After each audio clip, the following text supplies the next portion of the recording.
Welcome to the City of Grand Rapids Planning Commission hearings on March 10, 2022. The way we'll proceed through the cases today is staff will present the case and we'll take any questions for clarification from the commission. Then we'll invite the applicant up to add any additional details they would like to and respond to any questions from the commission. Then we will open up the public hearing.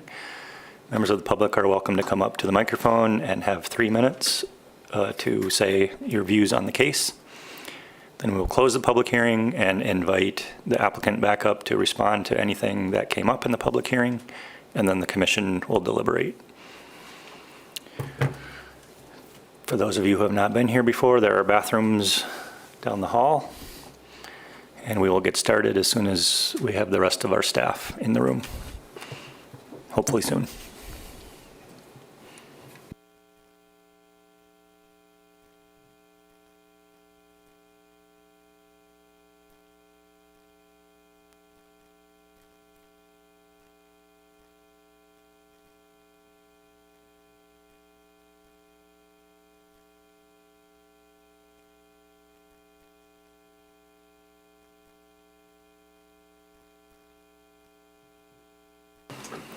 We will also do our planning commissioners' conflict of interest exercise. Does any commissioners have any conflict of interest with any of the cases today that they would like to disclose?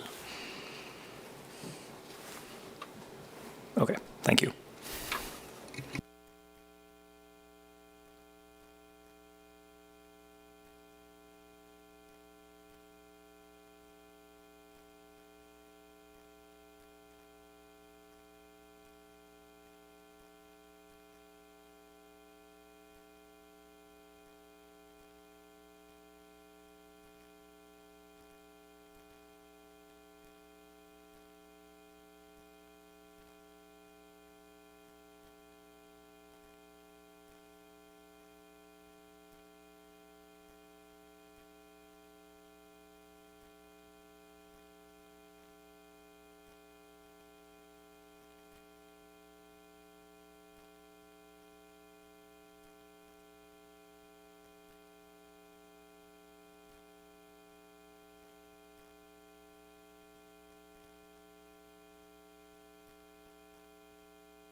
Having done the conflict of interest, we will go to the first case at Elizabeth's convenience.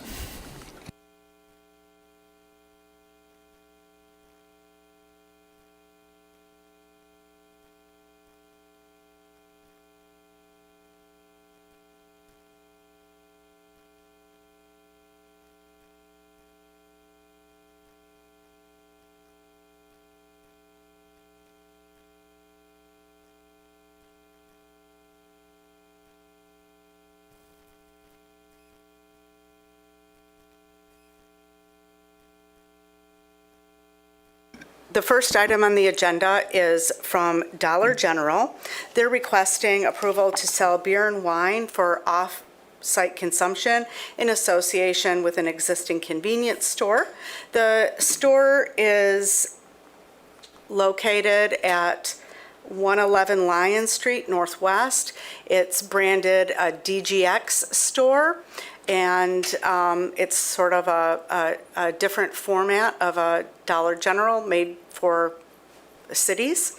And this is before you today because the sale of alcohol for off-site consumption requires special land use approval from the Planning Commission. You might recognize this. It's a relatively new addition to this building. It was a 1960s building, and the edges and the plaza was restructured, and an addition was constructed of about 18,000 square feet. This store takes up I think a little bit less than 5,000 square feet in that new addition. This store does have two entrances. One is on the street that you can see here in this picture, and then there's an interior sort of underground entrance to the office building, and I understand that's mostly used by office workers.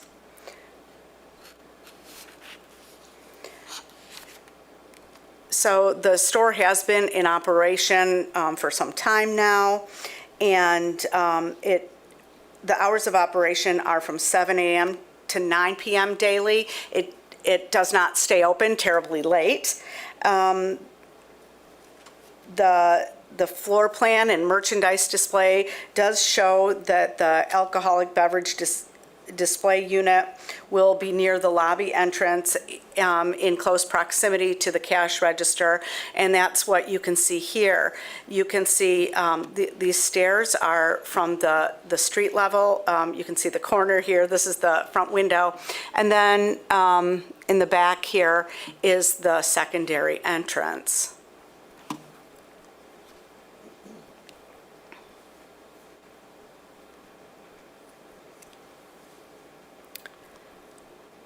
This is the floor plan, and in orange here is the area proposed for alcohol display.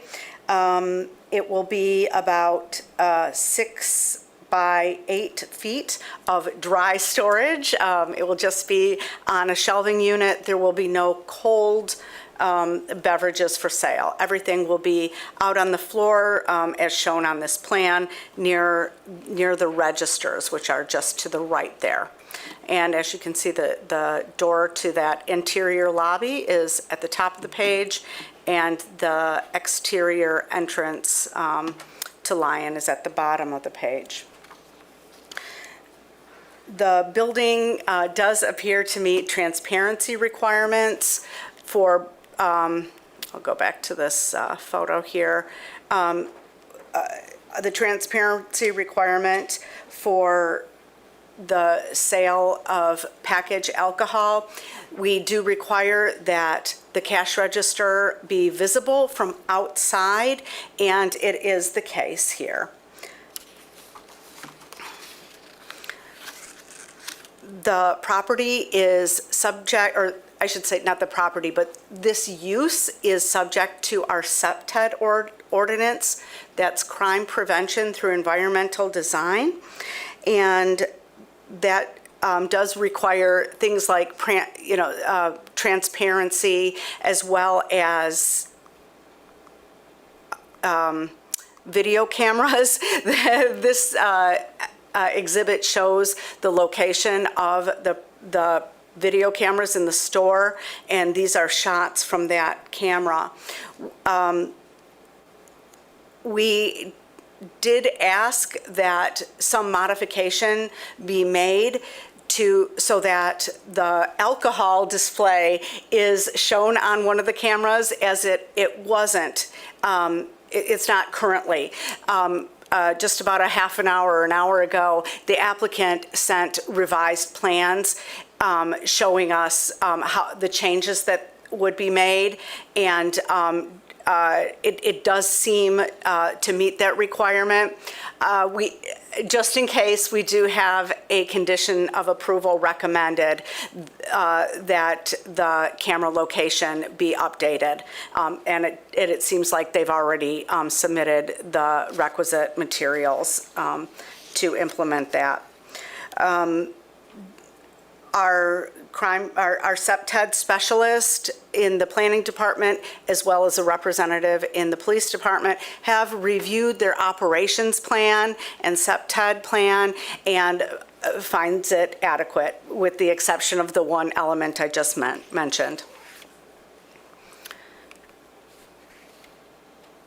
Relative to other package alcohol sales in the vicinity, it looks like there's Zeller's Bottle Shop, which has been there for a long time, and that seems to be the only other store that sells package alcohol as a primary use in the vicinity. We have not received any letters of support or opposition for this use. The applicant did provide information in their application about their neighborhood outreach. They had a community meeting, and there were 17 members of the community that did attend, and they indicated that no opposition, there was no opposition to the use. So in sum, we're looking at the addition of package alcohol sales to a DGX store at 111 Lion Street. Do you have any questions for me before I turn it over to the applicant? Okay, thank you.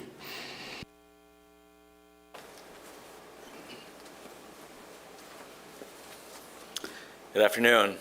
My name is Michael Brown of the law firm of Carlin Edwards Brown in Lansing. We are the liquor license counsel for Dollar General throughout the state of Michigan, and have worked with Dollar General ever since they came into Michigan several years ago. We have worked with them over the years to the point where Dollar General now has the most liquor licenses of any company in the state of Michigan, and is looking to add this one to its portfolio to help service the downtown Grand Rapids population. I don't have much to add to the excellent presentation that sort of summarizes our application. It was noted that we did make our outreach efforts to the community. Actually, on two separate occasions. There was the first meeting that was well attended, with 17 members of the community showing up to see our presentation about this store and how it will operate and what it will offer. The second meeting, there was nobody that showed up, and so after a few minutes, that one was sort of just called off. But we have received no opposition that we're aware of, and we do believe that we are going to be in compliance with all of the city's requirements to sell beer and wine to go at this location. We have an application pending at the State of Michigan Liquor Control Commission for approval of the license, and we expect approval of that at some point in the near future. Thank you. Mr. Brown, I just have one quick question. Are the doors to the interior of the main building, are those open at the same time as the primary door out to the street? Yes. Okay, thank you. I have one quick question too. So it seems like the area for alcohol sales is pretty limited compared to the rest of the merchandise. Do you have like an anticipated % of sales that you would expect to be alcohol for this store? For this type of store, alcohol sales are normally less than 5% of total store sales. And given this one's location and its product mix and the amount of shelf space devoted to alcohol products, I would expect that number to be, again, less than 5%. Okay, thank you. Any other questions for the counselor? Okay, thank you. Thank you. And we'll open up the public hearing on this case. Anyone who would like to share their opinions about the case at 111 Lyon, come forward.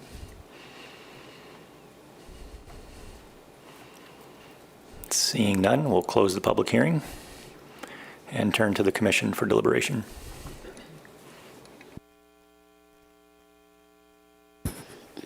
I think the use is appropriate. It's a small percentage of the overall sales. My only question about the internal doors, just the access, the ease with which you could have, and this is not necessarily a question around the use, but the ability to exit the building quickly for theft or anything is, the proximity there is a little bit concerning, but I think the use is appropriate, especially with the new placement of the cameras, as Elizabeth mentioned, that the applicant is willing to do, and I'm supportive of it. I agree, and maybe this is a question for staff. So the people who reviewed the SEPTED, like how it aligns with the SEPTED ordinance, would have looked at that proximity to the door, correct? Yes. Okay, Yep, they would see the floor plans as well. great.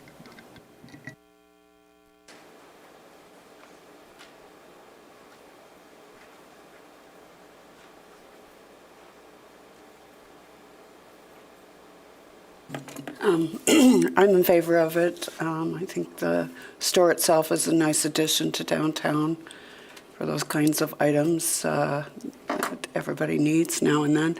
So if you'd like, I can make a motion.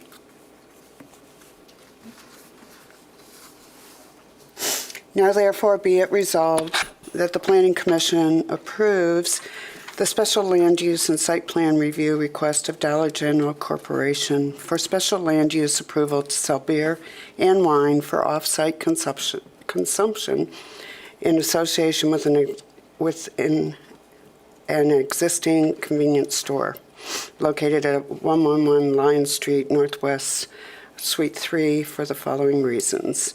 The proposed use will be consistent with the purpose and intent of the master plan and zoning ordinance, including the zone district, because the proposed use will utilize active commercial corridors encouraging unique ground floor retail as recommended in the GR Forward Plan. Support public input demand for additional retail activity in downtown Grand Rapids, as mentioned in the GR Forward Plan.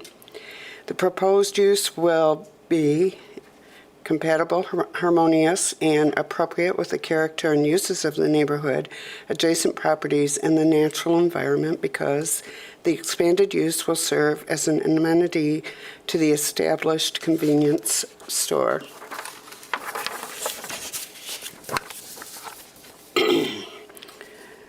Potentially adverse effects arising from the proposed use will be minimized because the placement of the building and its entrances are positioned conspicuously and appropriately. The design elements are in the conformance with crime prevention through environmental design ordinance standards. The proposed use will not be detrimental, hazardous, or disturbing to existing or future uses or to the public welfare by reason of excessive traffic, noise, and visual clutter. Because appropriate operational and alcohol accountability plans will be implemented by the establishment, limited hours will help mitigate potential instances of negative effects related to the use. The proposed use will not adversely affect the walkability of the neighborhood, impair pedestrian circulation patterns, disrupt the continuity of the urban street wall, or otherwise hinder the creation of a pedestrian-oriented environment, because the building addition was designed to be pedestrian-oriented and is situated along the sidewalk and includes significant transparency.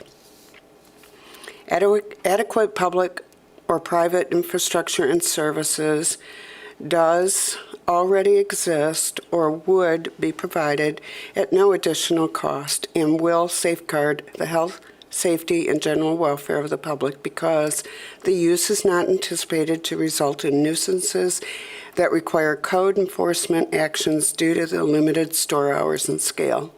The applicant has provided an operations management plan, which is intended to address any negative secondary impacts resulting from the sale of alcohol.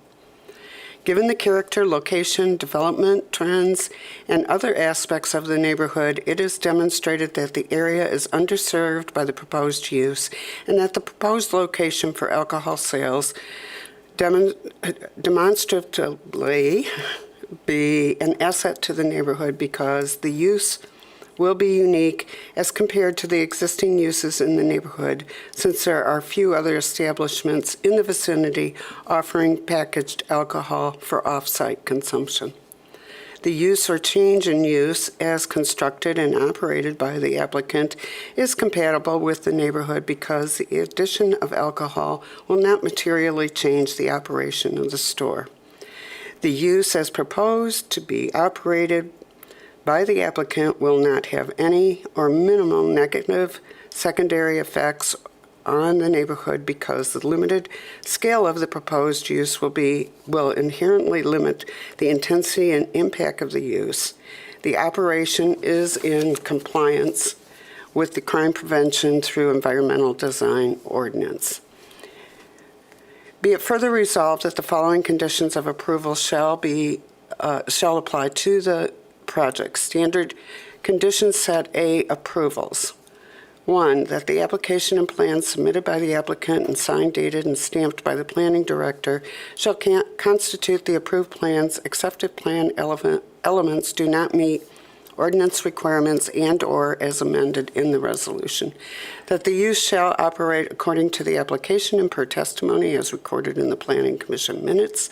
That this approval does not include any proposed signs and any future signs that shall be subjected to the requirements of Article 15 of the ordinance and permits received prior to the installation. That a land use development services permit, building permit, and all other required permits be obtained from the City of Grand Rapids prior to construction, demolition, or operation. That any expansion of the approved special land use requires an additional special land use review and approved by the Planning Commission. That the proposed use will comply with all other applicable city ordinances and policies in all state laws. That this approval shall take effect 16 calendar days after the date of the Planning Commission's approval. 2, that the area of alcohol sales shall be consistent with the submitted floor plans being 1, 6 feet by 8 feet dry display unit. 3, that employees and management adhere to the operations and alcohol accountability plan provided by Dollar General Store Corporation. That any window signage related to the sale of alcohol shall comply with the requirements of Article 15.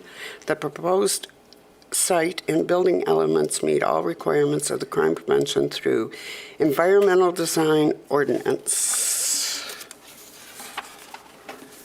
6, that a functioning video surveillance system capable of recording and retrieving a digital image to assist in offender identification and apprehension is required.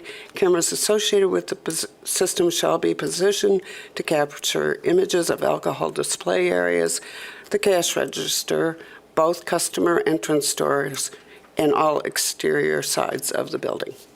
Support. All right, we have a motion and support. Thank you. Any further discussion? All those in favor say aye. Aye. Any opposed, same sign. Thank you. Passes. Our next case is 659 701 705 Bridge Street Northwest.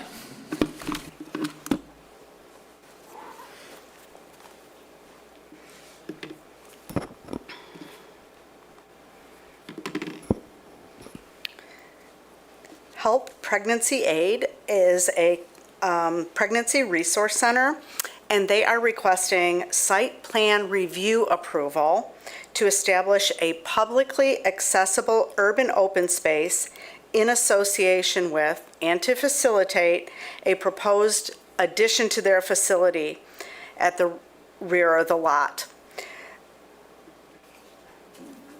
I'll get into that again later, but that's what is being requested here today.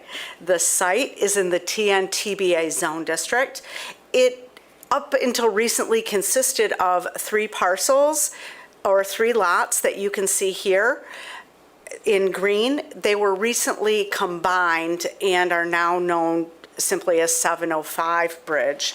We did notice as with the 3 addresses, because most folks wouldn't know that they had been combined.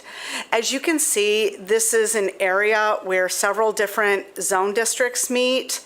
We have MDR to the northwest, we have TBA, we have TBA, and then we have a PRD further to the east. And then we have the city center zone district. So there's kind of a lot of change happening here. The Pregnancy Resource Center is located in, it's in 2 buildings. And then to the east is their garden that was built, I've forgotten the year, 2012, we issued a permit for the garden and 5 parking spaces on 659 Bridge. And although the park was on a separate lot and is privately owned, not owned by Help Pregnancy, it has been associated with the Pregnancy Resource Center. The Pregnancy Resource Center also owns this lot to the north of the alley, and they have parking on that property as well. To the north, we have a Dollar General store, which unfortunately does not look like the one we just saw downtown. So, but we know they can do it now, so there's that. To the east, we have Harmony Hall Restaurant and Microbrewery, and I do want to mention that you will be seeing an application from Harmony Hall soon for an outdoor beer garden. We have the vacant Duttler's grocery store. We have the public library, a bank branch, and I blanked out on what this building is here. West Side Smoke Shop. So the applicant is proposing to put an addition at the rear of the lot there. Oh, this, let me mention, this is apparently what the lot used to look like. Apparently there was a fire and the building on the site burned down, and it was vacant for some years until it was redeveloped into this park. And this is what it looks like now.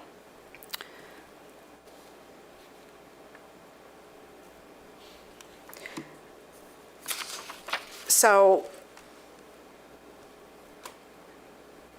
the applicant is proposing an addition at the rear of the lot. It's about 4,300 square feet. Now, this is in this zone district, you know, I think our map showed TBA and it's actually TCC. Nope, it's in the TCC zone district. We have TBA across the street. So in this, the applicant is proposing this addition at the rear of the lot. As you know, in our traditional neighborhoods, buildings are to be constructed at the front of the property at the street, and that is to facilitate a pedestrian orientation. It echoes the way these neighborhoods were constructed when they were constructed. And that's mostly, you know, at the late 1800s, early 1900s for the traditional neighborhoods. So the applicant desires to maintain this garden.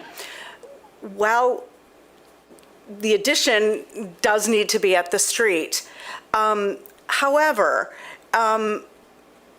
it was determined that if the applicant was amenable to to allowing this park to be publicly accessible as urban open space, that might be a way to facilitate the design that they desire. Urban open space is a part of the zoning ordinance that has been in the zoning ordinance for years. The Planning Commission doesn't generally see projects that include that, however. And there's probably a couple of different reasons. Sometimes it's incorporated at a staff level, and a lot of times they're included in projects that don't need to come to the Planning Commission. So it's not something that the Planning Commission is generally seeing. But the urban open space is intended to be a publicly accessible space.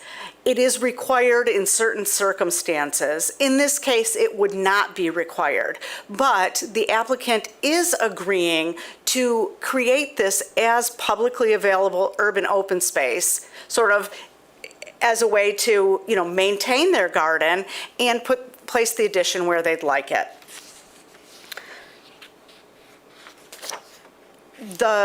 My staff report has lots of additional information about urban open space and all the requirements. There are, certain area requirements, landscaping requirements, and the applicant would be required to meet all of those things.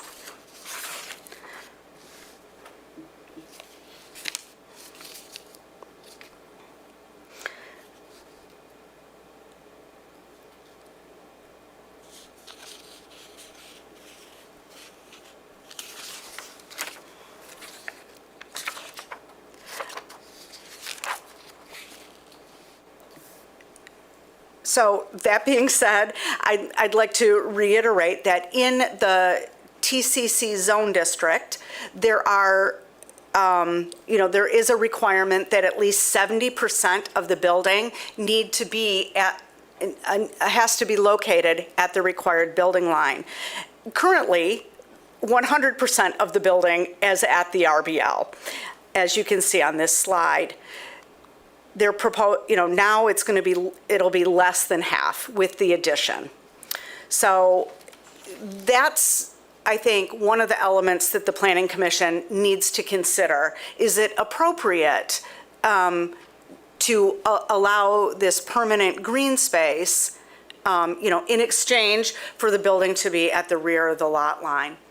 I'd like to mention that this addition has not been fully vetted by staff relative to setbacks or anything, because that really wasn't part of the part of this application.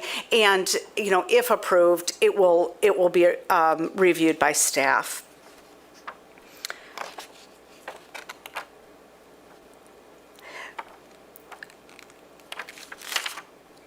I'd like to also mention some other things that I included in the staff report about the master plan and how this request may comport with that. That is one of the elements of consideration for urban open space.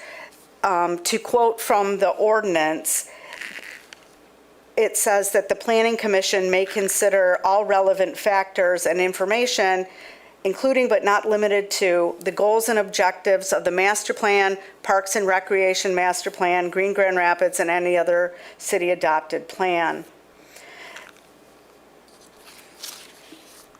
I'm not sure if I included, I don't think I have any of the information here in the presentation, but it is in the staff report.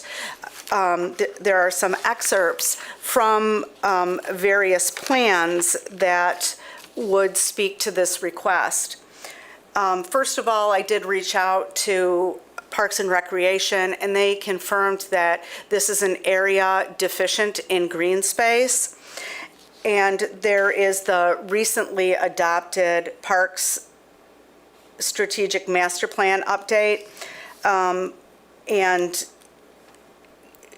some of the recommendations are for mini parks, which are parks of 5,000 square feet or less. This would be such a park.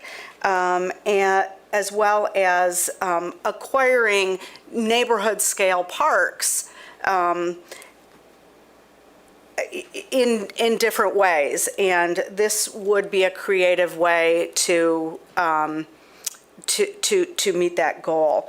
This recommendation is also included in the 2015 West Side ASP. The West Side ASP does recommend the establishment of mini parks.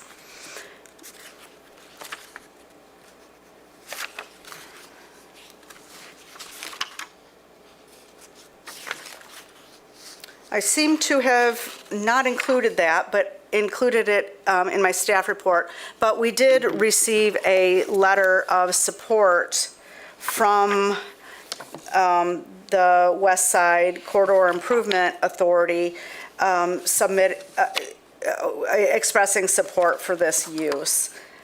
We also have a letter from the West Leonard Business Association, and the applicant did conduct neighborhood outreach on this matter. So in sum, we are looking at the establishment of permanent open space through some kind of legal instrument like a deed restriction. That would be a condition of approval, to allow the establishment of what we're calling an urban open space, and that would facilitate the site layout as shown on this plan. So with that, do you have any questions for me? Elizabeth, just a quick question. Can you describe the change in the space that's on the, I guess, the northeast side, the little like jut out there? Yeah, Right here? currently it looks like it's got a small outbuilding with parking, and then can you describe what that new space is going to be? Is that more green That's space or stormwater no? detention. Oh, it's just detention. Okay, great, thank you. Yeah, and obviously 2 parking spaces. And it does look like they'll meet their parking requirement with the parking to the north there. Thank you. Elizabeth, since the park or the green space here is not owned by HELP Pregnancy Aid, is there some conditions on maintenance of this with the current property owner? So when the park was established, there were 3 different parcels, and it was on a separate parcel, and it was owned by an entity separate from the Pregnancy Resource Center. The properties have since been combined. So, I mean, that's the only way they could build the addition. So they needed to be combined, so now it's under the control of the Pregnancy Resource Center. Thank you. I should also add that given that this is private property, it would be publicly accessible, but maintained by, the city would have no obligations to maintain the property.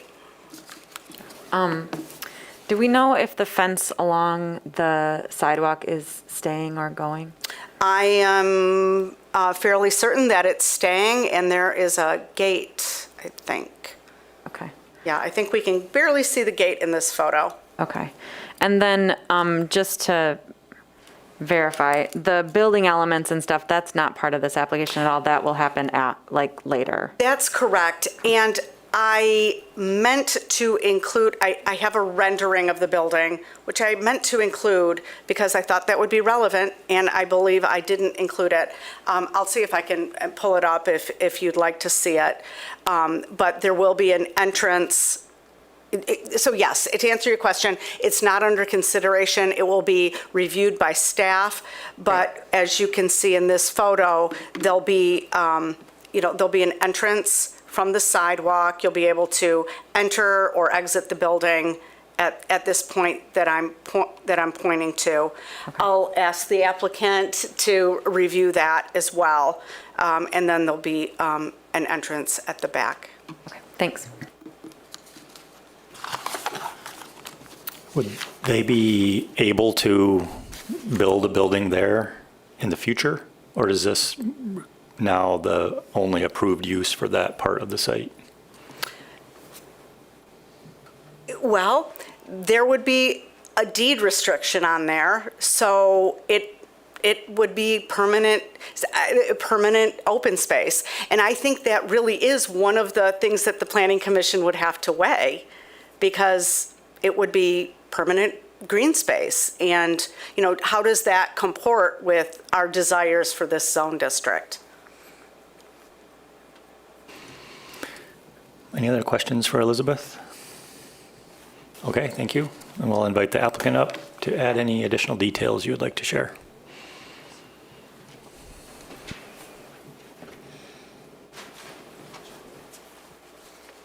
Very nice to be with you today. Thank you.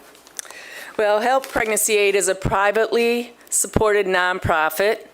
We support women before, during, and after pregnancy. We provide confidential professional services, peer counseling, maternity clothing, essentials, whatever will help a mom from conception up to the age 3 of the child, up to that 3rd birthday. We offer informational programming, community program, building programs, outside referrals. All help services are at no cost to our clients. We serve an average up to 350 clients a month, or visits, and we do this with 7 paid staff and up to 30 to 50 volunteers come through our doors on a given week. We have a long history on the west side. We've been there in this location since 2002.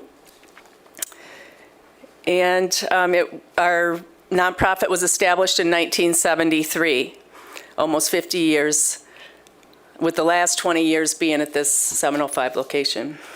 We are busting at the seams. Existing hallways and meeting rooms are crowded. Our office space has 5 workstations for 7 staff. We are constantly shuffling for workstations. Our goal is to extend out into the new space with the professional services, to provide confidential space that would not require clients to go through a busy hallway. The renovated space would accommodate more space for our material assistance and our educational services.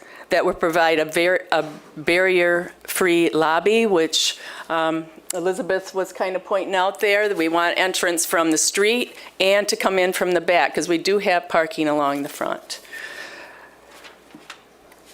It would provide more office space, and we'd like to have a little kids zone, so when mom brings the little ones along with her, that she'd have a place for the kids to play while she's visiting. We've got, like I said, a real established history. We own the property. The garden was actually donated to us from the previous owners. We love our west side neighborhood. We want to stay and keep the integrity of the garden. It actually has the Madonna of the Streets. She was actually a art prize mold by Mick Carlson. That might have been in your packet. So it's been bronzed, and she's beautiful. So maybe you can come by and see her sometime. Thank you for the opportunity to share what we do on the west side, and thank you for having us today. And if you have any questions, I have some peeps that can help me with some of the technical questions you might have. Would you mind just stating your name for the record? Oh, I'm sorry. Paula Veneclas. I'm the executive director. Thank you. Any questions for the applicant at this time? Yeah, I would just like to ask, can you kind of describe the current use of the open space? Like, do you see a lot of staff use it? Is it your visitors? Do you get neighborhood requests? Well, it does for have space? visitors. We use it for community building, even for like donor thank you. We've done thank you events there. I've done client family picnics in there. I do that once a year, usually in the summertime. But otherwise, it's open to whoever wants to come into it. Unfortunately, the police did ask us to lock our front gate because we did have a homeless problem for a time. But it's still accessible through the parking lot. So that just kind of blocked off the escape route so the homeless don't gather there anymore. So that was really smart by them to recommend that. Though I do miss having that open, being able to, flow through the front from the sidewalk. The plan is to keep it open for that to come in. The gate will be gone because there will not be an exit. We don't think we'll have a homeless problem because that's kind of what the police shared with me, is that if they don't have an escape route, they tend to not linger in an area for a period of time. So I don't think there'll be a problem, but we'll work with the authorities if there is. So, but we try to be accommodating and as friendly as we can to them when they come. Will there be, I've walked by this place and Oh, it's have you? very beautiful, and I always wondered who owned it. I thought maybe the church down the street, so glad to know who owns it. Own it. We own it now, Yeah. but Sandy and John Lowry Yeah. were the previous owners. So, in relationship to the gate, and I'm glad you'll be taking that off, it didn't look like anything I could enter into, and Yes. that was okay. But is there the thought of any signage or anything, I don't know, that would encourage could- people to use it? That they could go around the building and use it. Yeah, you could still go around the building, and it's open in the back off the parking lot. But I thought you said you were going to remove the gate so people can come through that, the street After the building opening. is built, Okay, then it would be removed. okay. And still, it appears then that it's not real public. I just wondered if there was any way Well, that's a that very might good happen. idea. I mean, we could put a sign right now on the gate that says enter around the building. That's a good idea. I didn't think about that. More concerned about later when the building's Oh, the built. later, there won't be a problem because that'll be open. That Okay. gate won't be there. Okay. Yeah. I guess in that vein, what is the timeline on when the building is going to be built? If we're dedicating this as urban open space accessible to the public now, and they have to walk around, and it doesn't really appear to be public, what's the timeline on when that gate will be taken down? Well, we're in the capital campaign right now to raise the money, 3.6 million. We're at 1.7. So as soon as we hit that 80% threshold, we're hoping to move forward with the design plans and to, keep it running. So keep it moving forward. Do you expect that to be I guess, what's an estimated time frame? Well, that you we would have hope for to that? break at next spring, 2023. And it takes 6 months. 6 months for the building, the new building, and 2 months for the renovation of the current building. Okay, thank you. Any other questions for the applicant? Okay, thank you. All right, thank you. And we'll open it up to the public hearings. Anyone who would like to speak on this case, you're welcome to come forward, state your name, and you'll have 3 minutes.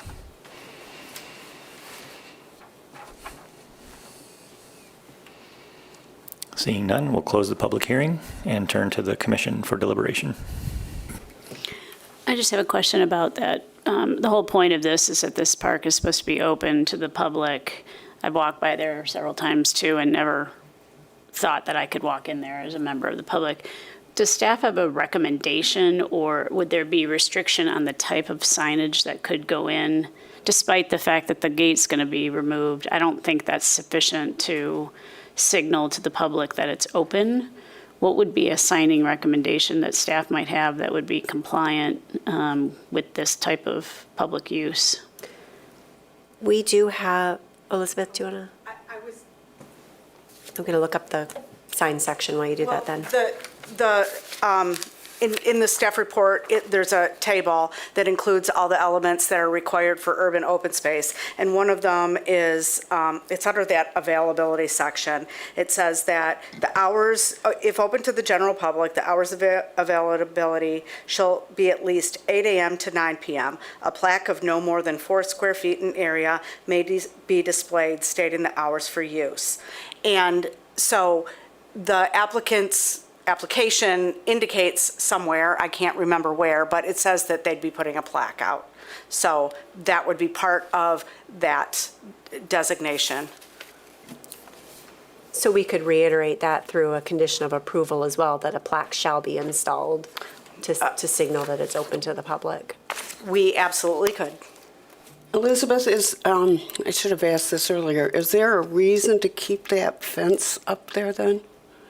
It would be more, it could I be think more open? there's, I think there may be.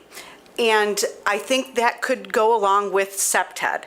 So, there's going to be a building in the back. So I think some of these issues that they've had with uninvited people spending a lot of time in their space may no longer occur because there's going to be a building overlooking it.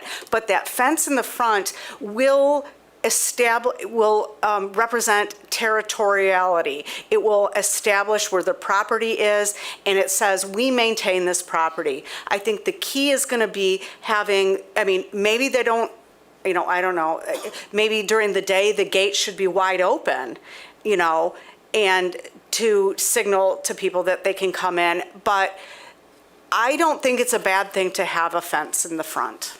Okay. You may disagree, but I'm- those are my I'm, thoughts. I am happy to hear about the plaque. I think that would signal, and I don't mind that it's fenced in so much as feeling welcoming to passerbys in the neighborhood. May the applicant Sure. add something to that? My name is Jennifer Smith. I'm the civil engineer from Bergman on file. If you can see on the drawing that's pulled up right now, there are some bushes along the front. Is there a way for me to point at it? Sorry, I was just going to point to things, but They're removing, you can use this as a pointer. okay. Okay. There are 1, 2, 3, 4, 5, 6, these bushes right here. They will be removed. The fence from the edge of building up into this point will also be removed. Oh, good. Okay. And I wish we had the rendering from the architect, but there is some signage that will go over top of this that you can walk underneath. It will be entirely open. There will be no gate. So, if that helps. You do have, nope, not that one. We don't want that one. Also, with the urban open space, they require some seating, different types of seating. There will be a low wall. So the sign and the entrance will span from the edge of building across here, and there will be a low wall here with the signage on the front as well, with that plaque that Elizabeth had mentioned of it being open. Thanks. And the plan is to move forward with these improvements immediately or at the time that the building is constructed? Number 2. Okay, so these improvements to act upon this approval sounds like they will go in tandem with the construction of the building. And so perhaps that's something that we could craft is that, that the deed restriction that needs to accompany this is timed such that it, I don't know, Amber, if this is the right word, but becomes effective with the construction or the building issuance of the building permit for the building so that it's clear that these two elements are together. Because what I'm maybe sensing a little bit is that the dedication of urban open space if the building isn't going to be completed might not be something the Planning Commission is supportive of. I don't want to speak for all of you, but that's what I'm garnering from a few comments. Okay.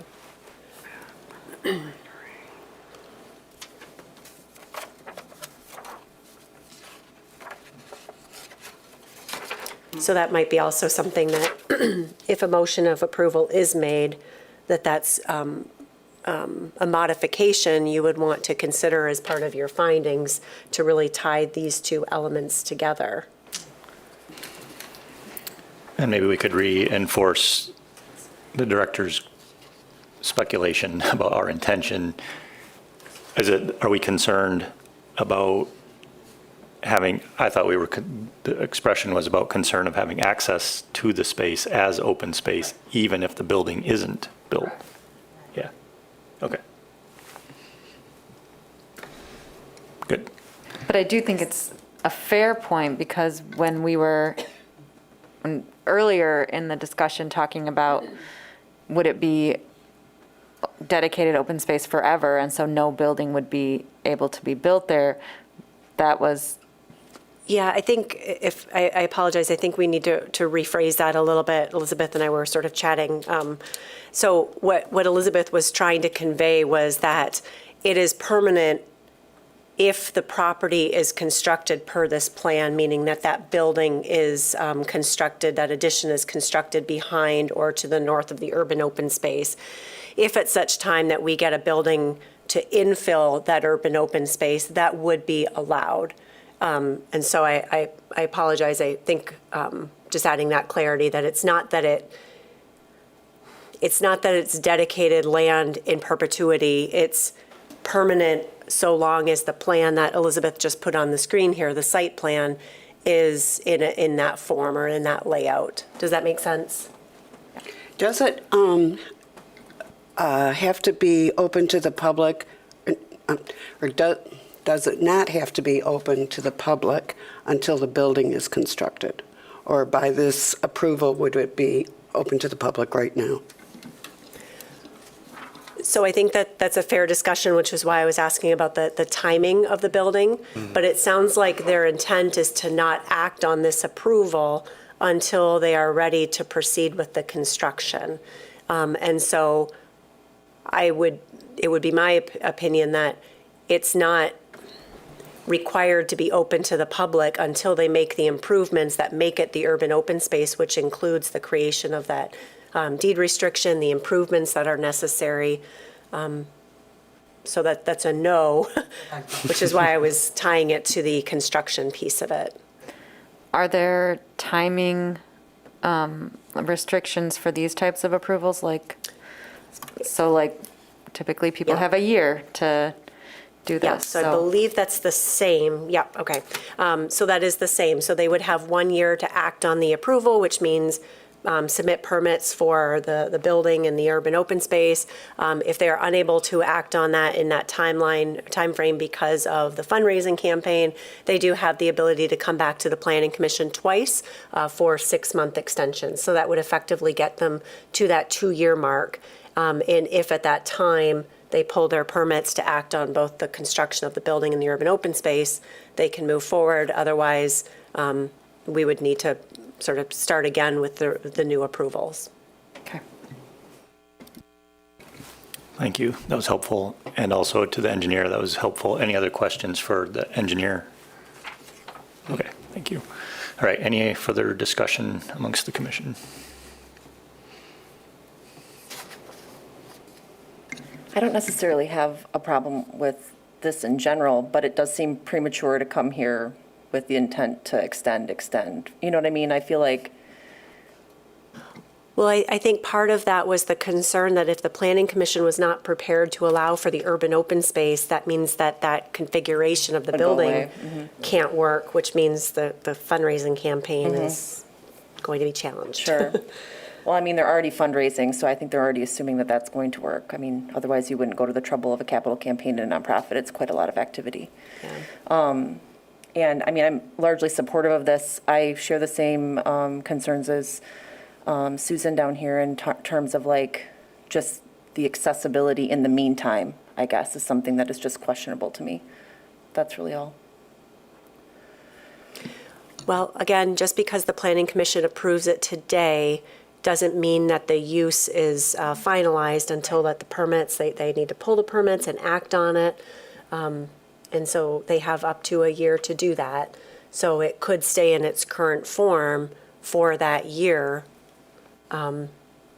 before the use is effective or they've acted upon their use approval. Yeah, I think loss of this, even, honestly, even not open to the public, is a loss of that green space. It is a beautiful area, and it does give a break there from sort of that urban sort of feel. It's like a oasis, if you will. So I'm supportive of this project.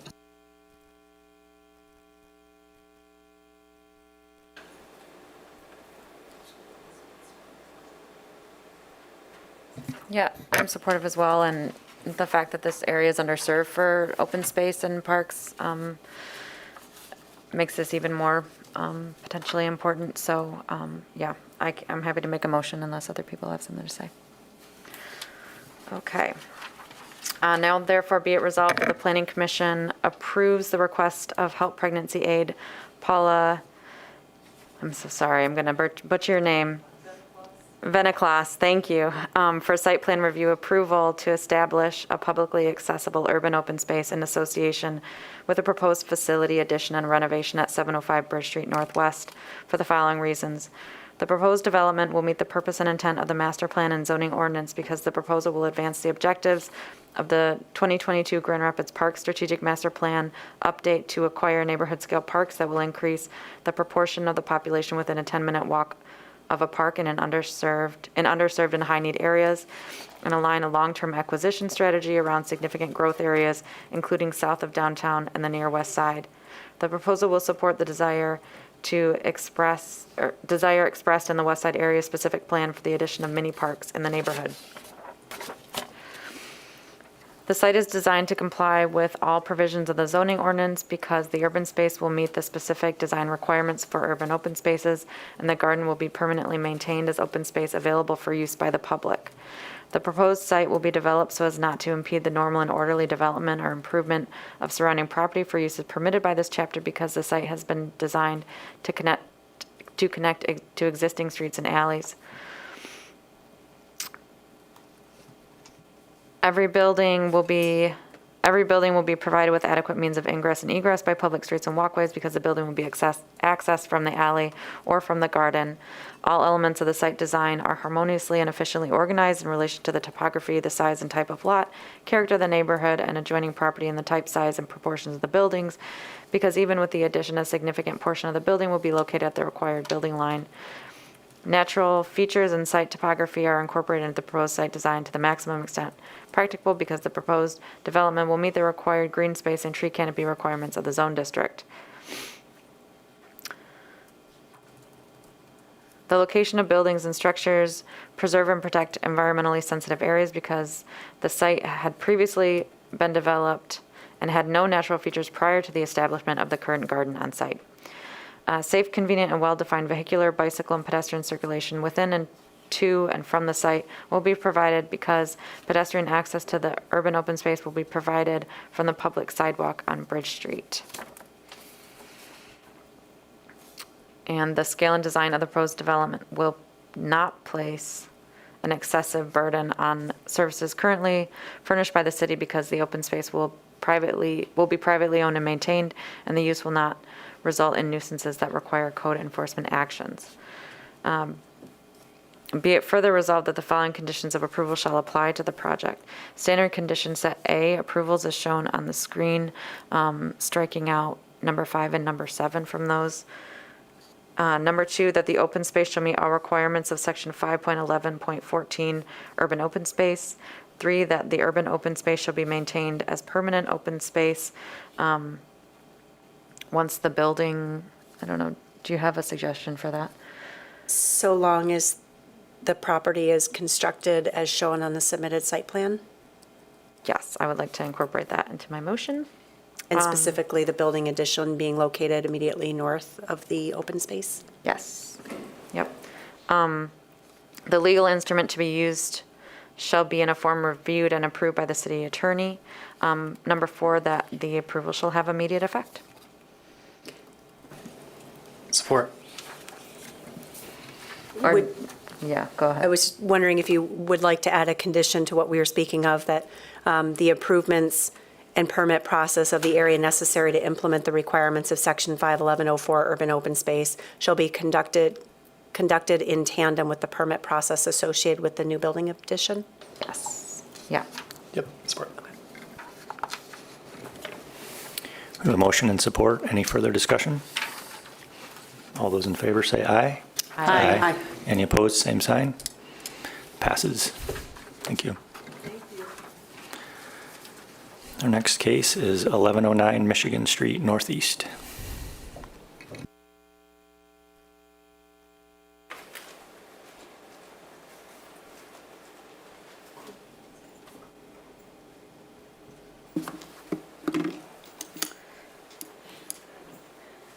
Okay, Okay, so for 1109 Michigan Street, the applicant is requesting site plan review to amend an approved site plan for a cannabis provisioning center and retailer. The site is located sort of in the northwest corner or of northwest of the intersection of Michigan and Fuller. As you can see, the property does not have direct frontage on Michigan Street. It does have a Michigan address. It was at one time home to Taminga's Garage, and that use has been has ceased, and there have been 2 approvals associated with cannabis.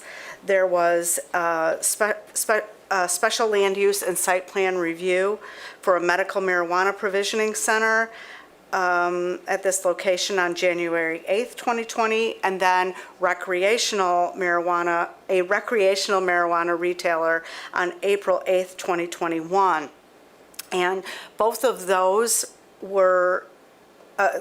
approvals were associated with the reuse of the existing building that you can see on the site in this aerial photo. It was an L-shaped block building of about 3,700 square feet. According to the applicant, once renovations for the approved marijuana facility commenced, it became apparent that the building was in structural disrepair and it was not financially viable to rehabilitate. So that brings us to today. The owner is now proposing to redevelop this property with a new 2-story, 3,300 square foot building. The building location and the site plan will be modified from the original approval, necessitating the site plan review at Planning Commission today.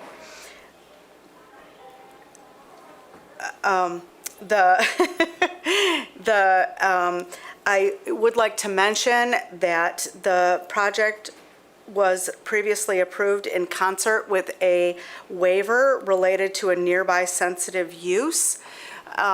We no longer have these waivers, but given that we have this approval in place, and this is simply a modification to the approved site plan, that waiver will continue to run with the land. We do need to ensure that the new building will be compliant with that waiver relative to distances, and it will. I'd also like to mention that all other cannabis requirements, as well as the site plan review standards, will need to be met. So to give you a little overview, because it is important here, as I mentioned, the site does not have direct frontage on Michigan Street. Forward of the building, fronting on Michigan Street, is a Family Dollar. There's a lot of dollar stores today. A Family Dollar, and this parking lot to the west of the Family Dollar is associated with that property. I will show you some additional plans that will show you lot lines. Then we have Checkers fast food restaurant. We have Walgreens at the corner and Sheldon Cleaners at the corner. And then we have a large unimproved parcel that is sort of a remnant of a lot split that was done after the Walgreens was constructed. This shows you the lot lines that are in effect today. We've got Sheldon. I guess this doesn't include everything here, so I'm going to pass on that. So this is a survey of the site that shows the previous vehicle repair facility. it is mostly gone. If not all completely removed from the site. We have the Family Dollar in the front. You can see the lot line here. It's slightly irregular, but mostly rectangular. And to access the site, there is an ingress-egress easement through the Family Dollar property that allows access to the subject site, 1109 Michigan Street.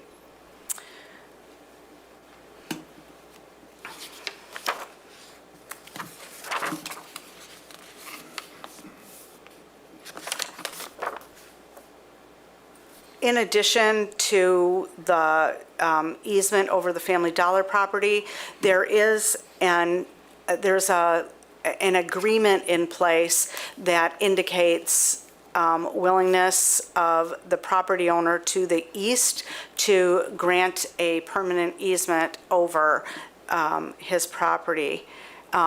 This aerial shows the configuration. There's an easement to the south. There is no formal easement today over this property, which is known as 1135 Michigan, but there is an agreement that they may enter into a permanent agreement in the future for ingress and egress. Even though we're not talking about the use, I just want to establish a couple of things because not everyone here was present for the approval. So what was approved on this site was both medical marijuana and a recreational retailer. A recreational retailer purchases marijuana from a grower or processor and sells, supplies, or provides recreational marijuana to persons over 21 years of age. There's no growing or processing proposed or associated with this property. The retailer had approval to be open from 9 a.m. to 9 p.m. daily. In association with this use, the state of Michigan allowed curbside delivery due to pandemic issues. So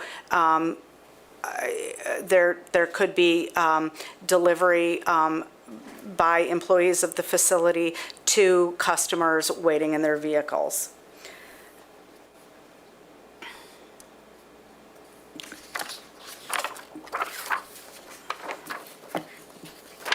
Let me see here. Oh, maybe I should have used this one here. So I think this this plan shows what the agreement signed with the property owner. Actually, I thought I replaced this. Oh, there we go. I guess I didn't take this one out. So this shows, this exhibit shows graphically shows the nature of the agreement with the property owner of the gray property that ingress and egress would be permanently provided. Let's see, back to the site plan. So as the building is not viable to be rehabilitated, the applicant is proposing a new building. It's proposed at the easterly lot line, as you can see here, and with access to the south and to the east here at the corner. I mean, this is the lot line, this dark line, but you know, on the ground, it's all pavement. You can't see. There's no demarcation.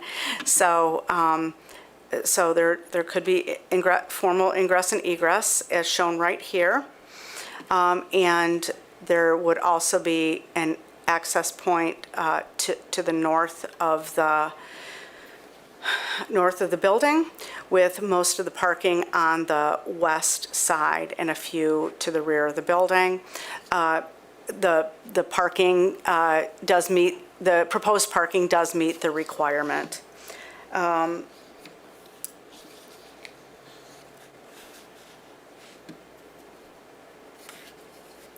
So relative, as we're just talking about in the last case, the TN neighborhood districts do have required building lines. Given the configuration of this building, not on a street, it's quite impossible to have the building at the required building line. So the proposed location of the building is driven by, ability to construct on the site, as well as those distance requirements, the separation distance requirements that I previously mentioned. It does look like green site elements will be met. There, that I could see, I didn't see a green space calculation, but in this zone district, 10% green space is required. That will be required to be provided and would be reviewed at permitting, as would the tree canopy requirement of 12% and the parking lot landscaping.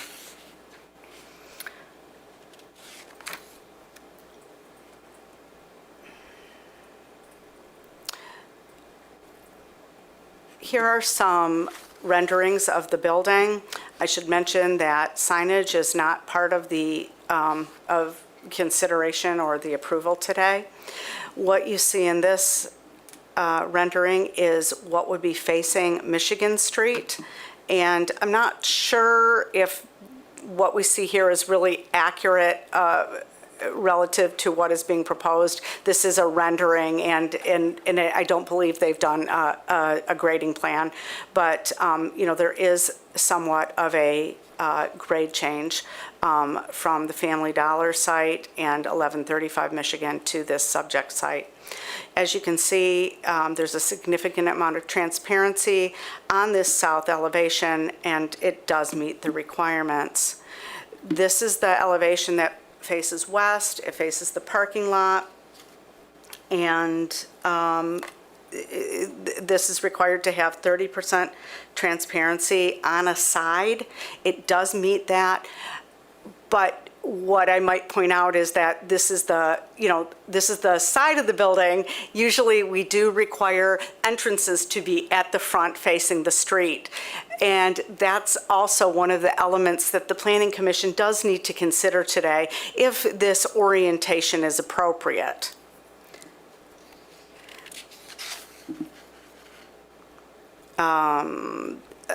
This is again showing the facing the parking lot, and then this is to the north.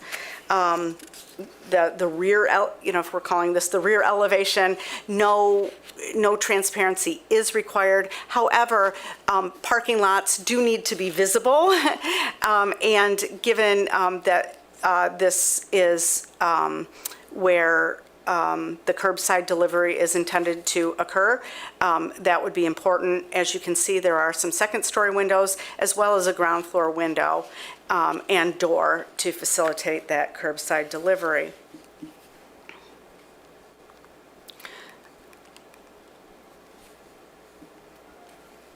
The one elevation that wasn't shown in the renderings is the easterly elevation, and it's proposed to be a masonry wall. The reason for that is because the building is proposed at the lot line, and pursuant to building code, buildings cannot have window openings if they're located at a lot line. That's, for fire safety. So the question here is this orientation, or location at the lot line appropriate? And if it is appropriate, is that wall appropriate? I know that the applicant will be happy to further explain the rationale behind this location, and I understand it does have to do with the grades on the site. In our discussion with the applicant, we suggested that if the Planning Commission is amenable to this site layout, that some kind of mitigation efforts be taken for this wall. Either that the fiber cement siding be wrapped around, or perhaps some kind of artwork like a mural be painted on this side. And if you are amenable to approval, you will notice that in the recommended conditions of approval, we've included that.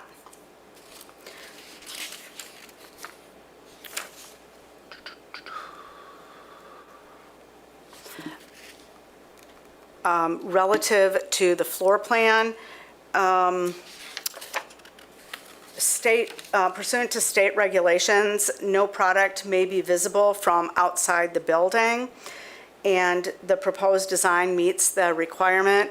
That is something that we frequently, we frequently do have issues with state requirements and the city requirements. As you know, in our we have transparency requirements in all of our zone districts. So that means the sales floor needs to be located somewhere without windows, basically. And so that probably is also one of the reasons why there are few windows on this westerly wall facing the parking lot.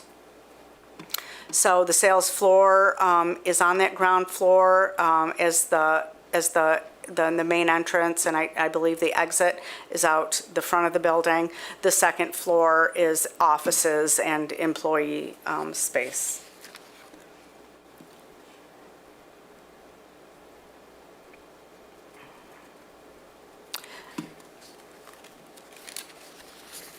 Another element that I'd like to bring up is site circulation. There are several access points on the plan. To the south, where we do have this formal easement, and to the east. Although there is no cross-access easement at the point that I'm showing here, just south of the building on the east side, there's also nothing that I've seen on the site plan that would prohibit people from driving in or out at that location.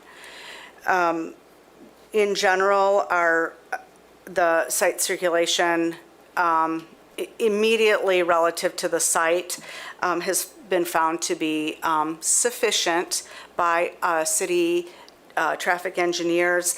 They have recommended some off-site, not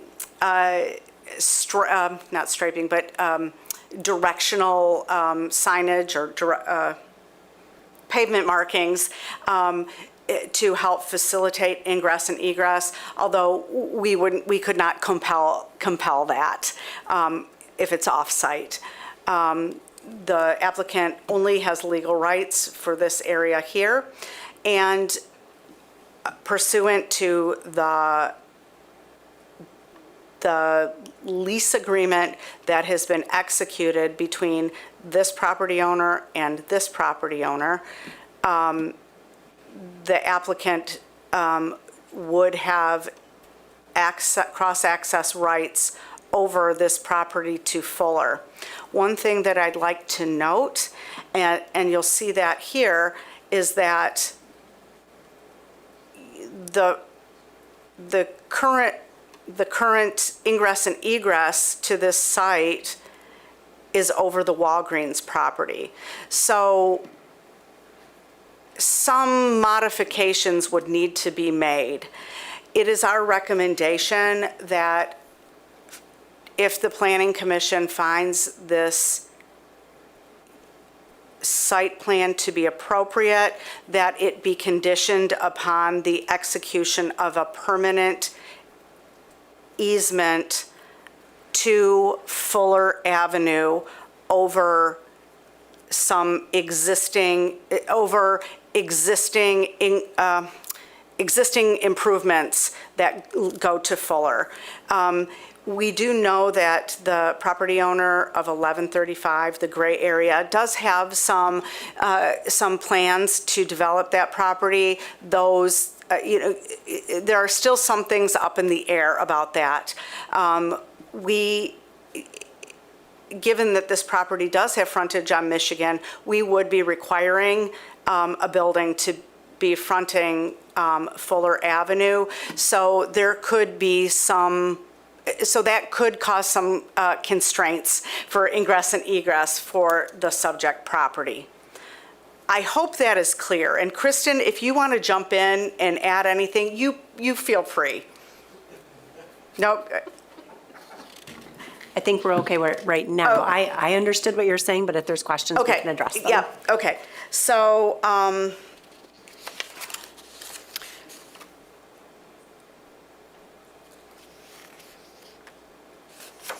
I think that mostly covers everything that I have. Again, we're looking at the site issues. We're not talking about the marijuana use. That has been approved. The building is pretty much gone. A new building is being constructed. So we need to look at the site anew. And so that is what you're charged with today. Thank you, Elizabeth. Any questions for Elizabeth at this time? Yeah, I just want to make sure that I heard you correctly related to the pavement markings, that even though there is a recommended condition in here, that because the easements are on property that are not actually owned by the applicant, that would have to happen in coordination or with approval of those other property owners. Exactly. And it's nothing that we can compel anybody to do. Okay. I believe we had a representative of the property owner to the south is here.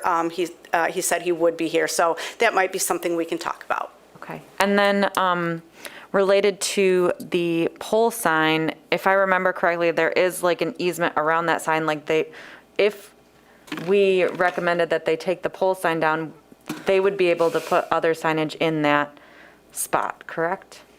That conform to the ordinance? Kristen, would you like to answer that? I believe that the answer is yes, that the easement is there for a sign, but pole signs are non-conforming, and the previous approval by the Planning Commission was really focused on use. And because there wasn't holistic sign changes, site changes, the Planning Commission really didn't have the authority to compel new signage. But with this redevelopment of the property, then sign upgrades are typical for the Planning Commission to look for.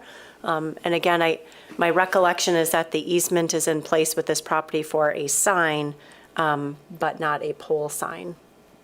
Great. Yeah, that was I remember having a box on the site plan before that this was, Yep. it could happen. Okay, Yep, thank the you. easement is shown right here I'm showing it on the screen.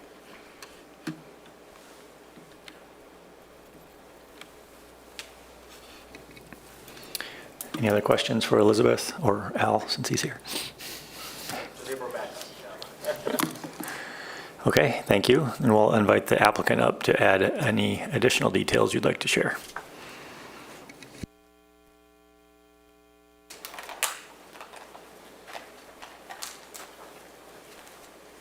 Hello, thank you. I'm Jurgen Diedrichsen, architect from Progressive Architects Engineers, the designers for the project. So the building in some ways sort of did us a favor. We were hoping to work with what was existing there, but as we dug into it and got construction underway, it was obvious that it really shouldn't have been standing. It was in pretty tough shape. We went to the site 3 times actually to see what could be remediated and salvaged, and really it was pretty clear that we should just take it down and start over. So in the process of starting over, we were able to look at the site a little better, and this particular location is really in sort of a challenging spot from a lot of perspectives, especially with the way the current grading sort of all dumps so that our site is currently a sort of a basin in relation to all the other surrounding sites. So in the process of doing that, we looked at utilizing the new building as a way to help mitigate the changing grade between our lot and the adjacent lots, and also help to deal with ingress and egress at the proposed access points and the current existing ingress and egress to the south. And the other advantage of doing this is it will situate the building in line so that the true front of the building now looks straight out to the street through that ingress and egress path instead of across a parking lot. Another aspect that this will definitely improve upon is that the, let me just grab my note for a second. The fact that the existing building was really only a one-story lot, one-story building, was not in conformance with the current ordinance, and now we are able to decrease the footprint, increase it to a two-story, which is the current ordinance requirement, and improve the actual transparency requirements, which the current building had 0 to the front. In doing all of this, we also are able to increase our parking capacity so that we meet what is required, while at the same time increasing our green space requirements. So in many ways, this site has become way more efficient, and also I think will be much more attractive to the property at large. So and another thing is the way the layout is now, we have a much more clear and coherent ingress and egress and travel across the lot, so that cars won't be cars will be traveling and pedestrians will be traveling in a much more logical path than what we were forced to sort of contort around with the previous existing conditions. So I believe that pretty much sums up why this is so much better. Hi there. Good evening, or afternoon, I should say. Aaron Smith with Agromed. It's good to see you guys. Been here now for about, as you know, 2-3 years. I think we finally got it right. Jurgen kind of summed everything up, so we're really excited about this. We think it's way better for the community. Been in touch with the Midtown Neighborhood Association. They clearly like it. Individuals in the neighborhood really seem to like it as well. In relation to that eastern-facing wall, we had a great conversation with Elizabeth and Kristen, and there's a local artist that does murals in the Midtown Neighborhood Association. So I already sent them a message, so if something like this is approved and that'd be something you guys wanted to do, we actually have somebody in the neighborhood that is really excited about doing something, who's done a lot in that area as well. A lot of the specifics I think can be left to Jurgen, and Alan Green can also speak on a few other topics, but if you have any other questions, long and short, we're really excited. It's going to be a much bigger project, much more expensive project than we originally planned, but I think it's going to be the best for the area, the neighborhood, and the surrounding buildings as well. So, thank you. Yeah. Oh, I'm sorry. Go ahead. No, go ahead. If you got a question. Sure. I'll let you finish your presentation. I did. Oh, no. Okay. Thank you. Good afternoon. I'm Alan Green. I'm from Dykema. I'm the attorney working on the project, and my primary function is dealing with the crazy access issues on this property. You all know historically what bizarre situation it is. So a year ago, when we got our approval, we had what I would call a lease agreement with our neighbor, Kevin Brandt, to the east to get access over the property. That covered, it wasn't a recordable easement. If you saw it, it wasn't even recordable form. But what the parties were trying to accomplish then was that we were short on parking at that time, and so the agreement, it's called a lease agreement, covered giving us 4 additional parking spaces on Kevin's property. On the other hand, Kevin was proposing or thinking about a hotel then, and he needed potentially some parking on our property. And the whole idea was that because of the different times of operations, you might be able to share parking in that way. Well, then when we went out and started construction and tore down the building and decided that we really didn't want to reuse that building, that didn't work at all, and it would be better just to build a whole new project, we were able to now accommodate the parking on our own property. So you can see we have enough parking on our property. Kevin, in the meantime, has, I understand, I've seen them, he's submitted concept plans for now a different development on his property that is more residential, commercial mixed-use development without a hotel, and he doesn't need the parking anymore. So what we've been doing is and honestly, we do not have an agreement in place. I've been working with Kevin's attorney, a guy named Mark McElleen, who's on vacation this week, and we've been exchanging documents which would be more of your traditional easement document, access easement. The parking, the mutual parking is now eliminated, so we don't show any parking. You'll see it. We're not parking on his property. He's not going to park on our property. And what we're trying to do is negotiate a recordable easement form. Where we're at right now is I gave Mark a proposal. He's marked it up, sent it back, a red line to me. I've got a few other tweaks to it, and hopefully we'll have that resolved in the next couple of weeks with regard to that. So we're not, obviously, no objection to any conditions being put on that. We understand you want secondary access to this property, and we're willing to work with our neighbors in that regard. And issues like, just give you an example, issues like how much money are we going to pay for maintenance, repair, and operation of the property over which we're going to go was an issue, and the last draft came back to us and came up with a number, and we're prepared to live with that number. So it's those kind of things, just to do a real recordable easement, not the lease agreement that we had before. And so that's where we're at on that. We do not have a deal in place, but we've exchanged drafts, so I'm pretty sure we're going to get there, pretty close. So I wanted to explain that to you in that regard. With respect to our neighbors, to the south, striping issues like that, we're prepared to do it. We'll work with them. They're here, and I know they've got their own other issues, but we're prepared to work. We'll do whatever striping at our expense is reasonable. The sign easement, I understand the pole sign, I believe has been torn down. I didn't go over and look at it, but part of the demolition. Is that the case? I think so. A lot of work on the site. If not, it's going to be torn down. And again, signage is an interesting issue. We would like to have some signage. We have a sign easement, but we're prepared to work with our neighbor too, as to whether or not the location is appropriate, whether or not there's some kind of combined signage. Should we move the easement? Try to accommodate whatever they want to do with their property in terms of future redevelopment. It's that kind of area here, even with these crazy properties. So that's why we don't have a sign right now. It would be nice to have some sign, a ground sign with maybe in combination with some other uses there, but we're prepared to deal with that at a later date and work with our neighbors in that. That's all I had to say about it. Thank you. About the easements, can we ask questions?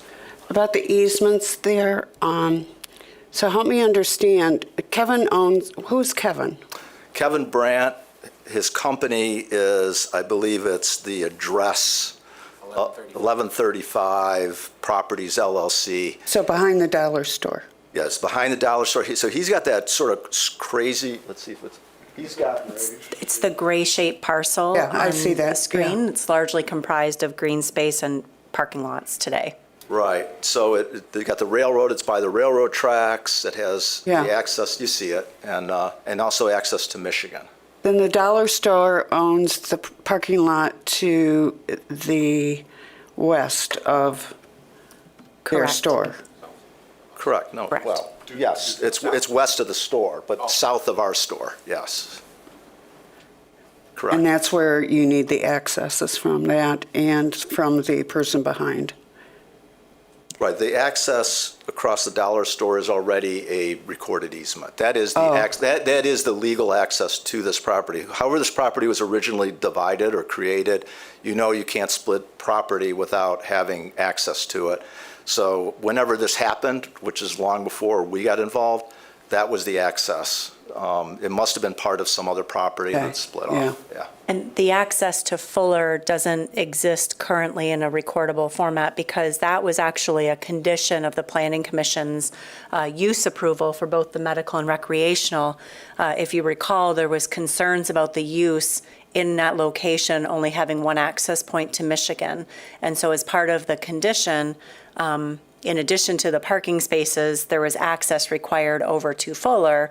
And at the time, and continues to be so, both parties are in agreement for that to happen. It's just a matter of getting that legal ease put into the document.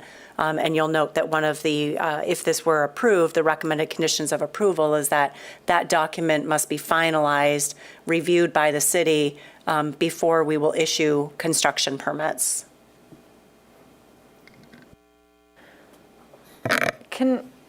And this might be a question for somebody else on the team, but could you talk about the choice to orient the building how you are, at least with the entrances? And I'll say I appreciate the amount of transparency that's coming on the Michigan side, but based on the floor plan, it looks like it's just looking into the stairwell, and I'm not sure that really, serves the purpose of transparency as we typically think about it, so. That's an architect question. Yeah. Thank you. I can start in part if that's okay. We kind of put them in that box as well, not for the specific floor plan, but if you recall, the waiver that was granted had a specific dimension or number that said you granted the waiver because the entrance was X number of feet from the sensitive use. So as such, the entrance has to be at that location. It couldn't be any closer. So it was one of those things that I don't think we anticipated that you did, that we didn't anticipate if the building were reconstructed. And that compounded with state requirements about product visibility, the need for waiting rooms. So there was these layers of requirements, both on city's part as well as the state, that have boxed them in a little bit. And Jurgen, you probably can say I think more, everybody's too. now seeing the site plan that I generated, right, with the yellow floor print. So you will see that where the cursor is, it was a hand. So where the cursor is where the current existing door is. And so also that, what is it called? Sensitive use waiver is linked to that point. So we could never really move further south from that anyway. And so in the process of trying to fit everything into this nice little sardine can, we end up with a door entrance that actually moves further away. So it sort of benefits both in that regard. I understand. Yeah, thank you. Yeah. And just to be clear on the reason that you're able to accommodate the parking on the site is because now it's a two-story building. Correct. So you can kind of see where the existing building used to be. It's this weird pork chop L shape that really compromised access. It didn't even have proper access all the way to the back. But at the time, everyone was accepting, the Planning Commission and also engineering was still accepting this as a pathway. So we were able to use it as a existing non-conforming use. But now we want to be able to actually have true proper two-way traffic all the way through the site, get the parking so it's properly seated. And yeah, I mean, in so many ways, this definitely takes a lot of pressure off of what we were trying to achieve the last time. So, and another advantage I don't think I pointed out before, previously the loading and unloading was right here in the front of the building because that was really all that was left to access. Now we can get loading and loading to the rear of the property, so it's not something that is front and center to the public, but it's now back out of the way. I have this fear that people are going to try to go, you know where the dollar store is, and then you've got the row of parking there. It seems like a car could go through that. Is there a way to, and it doesn't seem like it's going to flow real easy. Yeah, right where all the way down there. Is that not?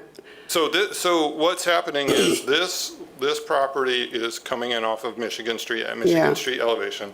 There is a slight rise right now, but this is all paved area right now.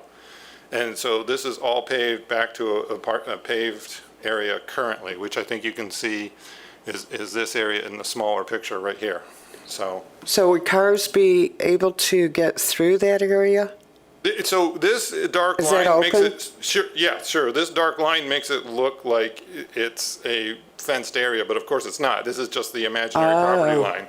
So this area where my cursor is moving is all essentially going to be at the same driving level, which it now is not. There's quite a dip in the current configuration. So we're going to be able to smooth all this out and make traffic flow and pedestrian traffic all move much more easily now as opposed to what's currently there.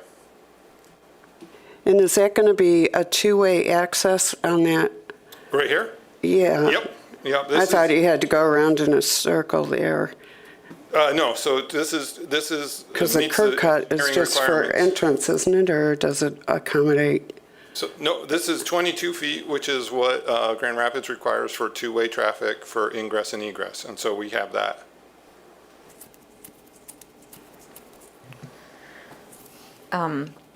So I just want to confirm that I heard that if there was a condition to remove the pole sign and replace it with signage that conforms to the ordinance, that is something that y'all are okay with? Yeah, definitely. We I committed- remember that you committed to committed taking to it down, pull- but I don't think we conditioned it on your I think approval. you did. I think, maybe not at medical, but I think you did for the recreational. But yeah, I can say Okay. right here that Okay.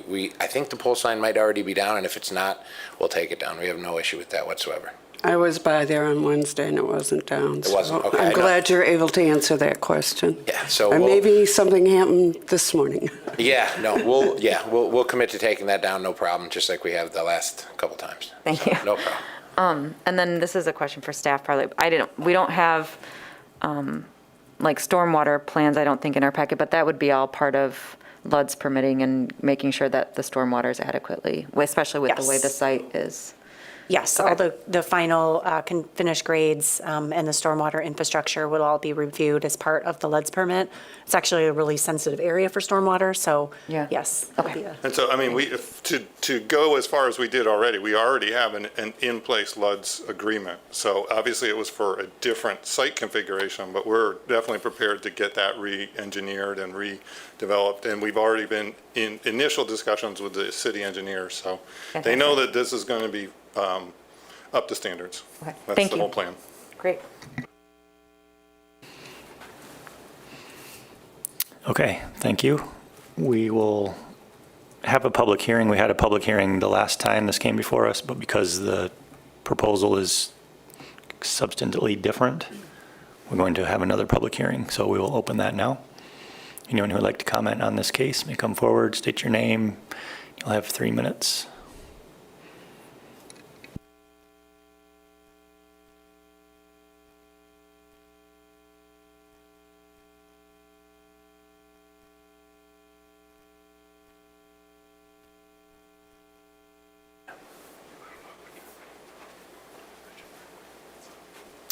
Good afternoon. I'm Jack Boyko. I represent Lori Terpstra and her company 1121 Michigan LLC, which is where the Family Dollar store is now. It's this, I'm going over with a cursor. This is the parking lot and this is the building. I've been in front of the commission before on this issue, and one of our primary concerns with this site is access and site circulation. Last time in 2021, I made a representation to the commission that there was no access, current access, across this 1135 property, which is the gray area back here. And Mr. Green, I think, accurately described it, that there's no current right to access. And that was true then, and that's true now. And so at this point, what we have is really a dead-end canyon. We have a right to have people come in and go out to a traffic over this 22-foot easement, and that's it.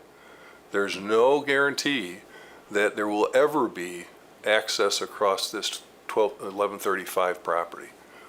And I don't think that's appropriate, and I don't think that's what the commission intended.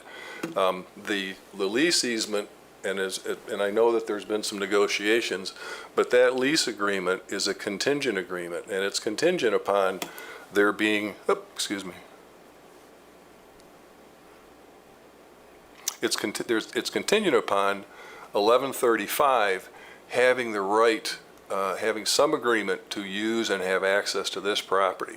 Well, that could also have an impact on the 1121 property, which is the Family Dollar store lot. So it's critical that this commission see, review, and approve and know what those rights are, if any, to cross over this 1135 property because there currently is no right to access at all. It's a lease agreement, it's temporary, and it is a contingent on future events that may or may not occur. The other thing is, if it does occur, the lease currently is only a 5-year lease, and then it'll terminate. It goes up to potentially 15, but again, it'll terminate. So I think that's a critical issue, and I think that's something that really this proposal should be tabled, and I think the applicant should be questioned about representations that may have been made in the past. Lastly, I've got a little time here. Our other concern is right here. This is a loading dock area and has been used for decades as such, and the concern is that it'll block our ability to have loading dock and dumpster removal in this area of the Family Dollar store. I think that is about the amount of time I have. If I could have additional time, I'd be happy to address any questions or address some additional issues. All right, thank you. Thank you. Anyone else who would like to speak on this case?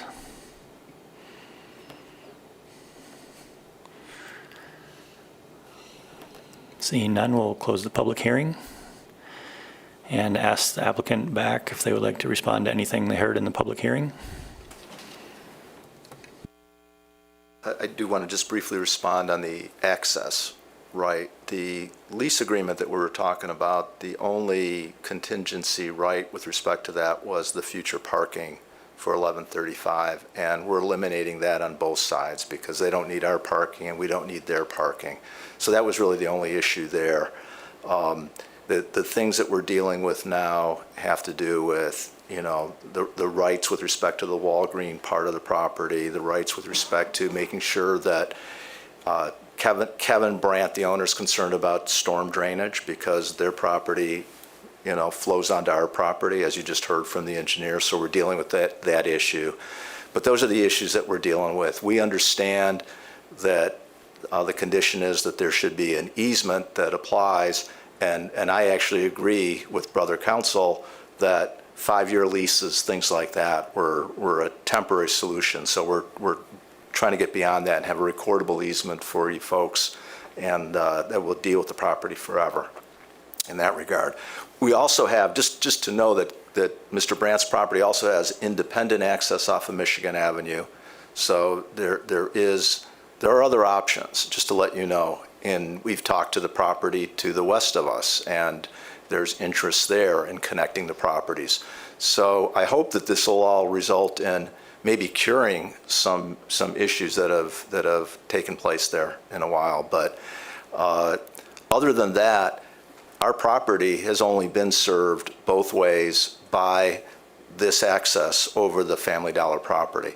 And whether it was going to be a dispensary, cannabis dispensary, or a Starbucks or something else that might be allowed under the zoning, that would be the access. And so this issue about blocking it with trucks and things like that, that is the only access to this property for any business that would be there.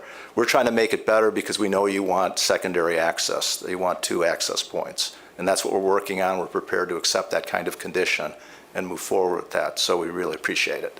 If you have any other questions, I'm available. So access, I understand the easement across the property, but when you have multiple easements, so in theory, could someone from the Walgreens parking lot travel through the dispensary and then through the Family Dollar parking lot? Would that be allowed under the easement? And is that perhaps what we're trying to guard against? Well, we're trying to guard against that because if you look at our property, it's not like having a bunch of cars go through our property as just a general access is not desirable because it's not like a road going through there. You're going right by our parking. You got to make 2 different, angled turns, and then you're going to be crossing where people are going to be walking from their cars into the facility. So it is a concern that we have. What you do have now, and what you'll still continue to have, is all these groups of properties with accessibility potentially to all of them. So if you're parked at our facility, for example, and you're acquiring your cannabis product, and you want to go to Walgreens, you don't have to go back out to Michigan to do that. You'll find your way there. So our whole hope is that this doesn't become some secondary pathway for vehicles to pass back and forth. I don't think anybody wants that in all our businesses, but it's not undesirable that people don't have to go in and out the different roads and get on traffic and create more traffic just to get to the store next door or the restaurant. You know, we got I think it's a Wendy's next door on the other side. And we've talked to them about the possibility of connecting the two. Just so again, if you want to go to the Wendy's, you don't have to go back out to the main road. So there are things that could be cured here or helped. It's a lousy situation, but it could be bettered, and that's what we're hoping to do in that regard. Thank you. Thank you. Any other questions for the applicant at this time? Okay, then we'll have commission deliberation. I feel like we're considering this prematurely. I'm uncomfortable with even just a condition that an easement providing a permanent cross-access to Fuller is appropriate until the negotiations and the hope that the applicant has been turned into a legal binding permanent agreement. So I don't want to curtail conversation, but I think it's appropriate for us to table this. I do have some concerns. I realize that this property has always been served by this, but it seems like there might be more traffic. I don't know if a traffic study, but again, what the legal advisor for Dollar Store brought up about their loading zone, that area just seems very narrow, and I'm afraid without some controls, I mean, this whole back thing could become a lot of traffic without that being intended. And so some control there.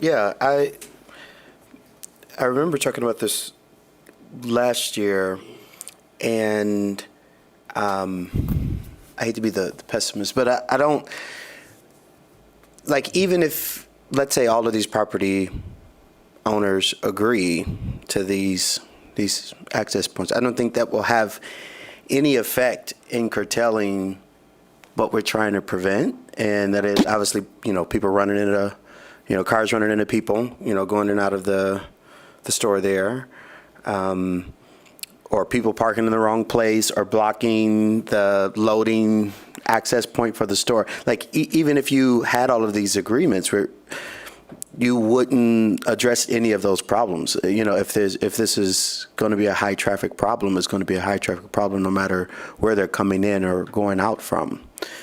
And I could be wrong, but it seems like it's going to be is what it is. And, if I'm coming in from the access to Fuller to Agromed and I want to go out the Michigan way, I'm not going to drive back to the access to Fuller because they don't have an easement or an agreement with Family Dollar. I'm just going to drive right through the Family Dollar parking lot and go out in Michigan. So how do you prevent people from doing that without physical barriers?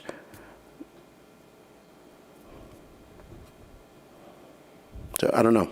It just seems like there's really no way to get around that. I'm in support of this, and I'm ready to just push go on this, because I feel like whether they get the agreements or not, some of the points that were brought up as points of concerns, they won't be addressed by the agreements.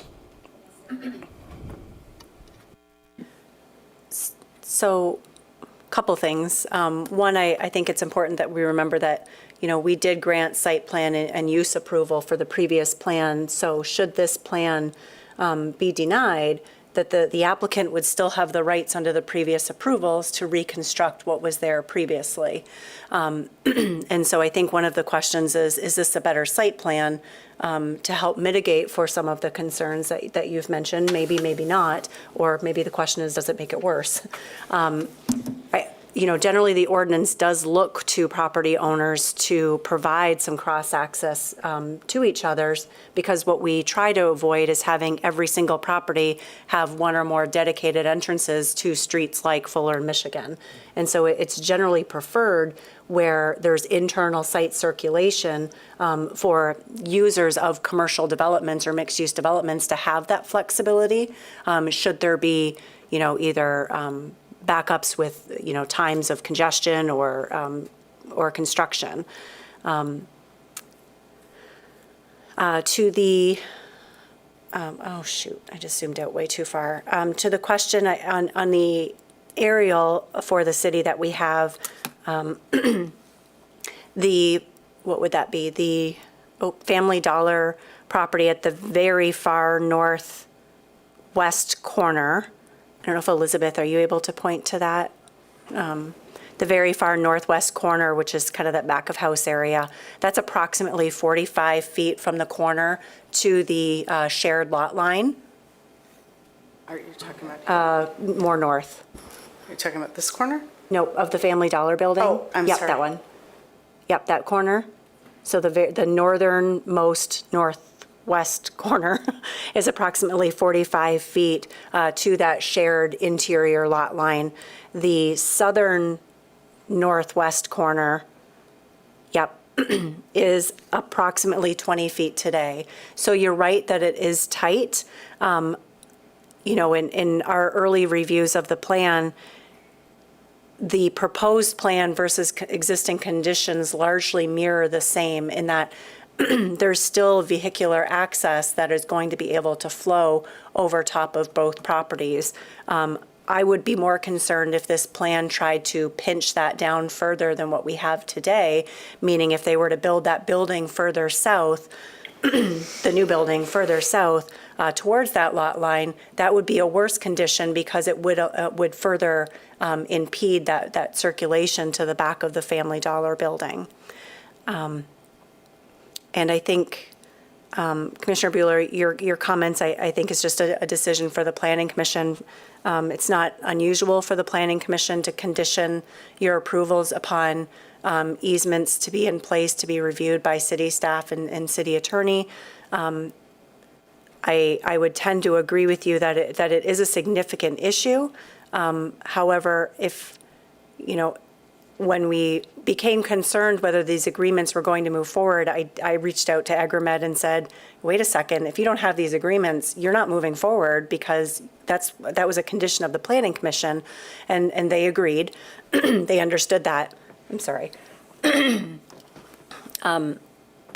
think one safety mechanism that we would suggest is that we not be able to issue permits for the project to proceed without having that document be reviewed by staff. Now, if you'd prefer whether that document should be reviewed by the Planning Commission, that's certainly your right and your purview.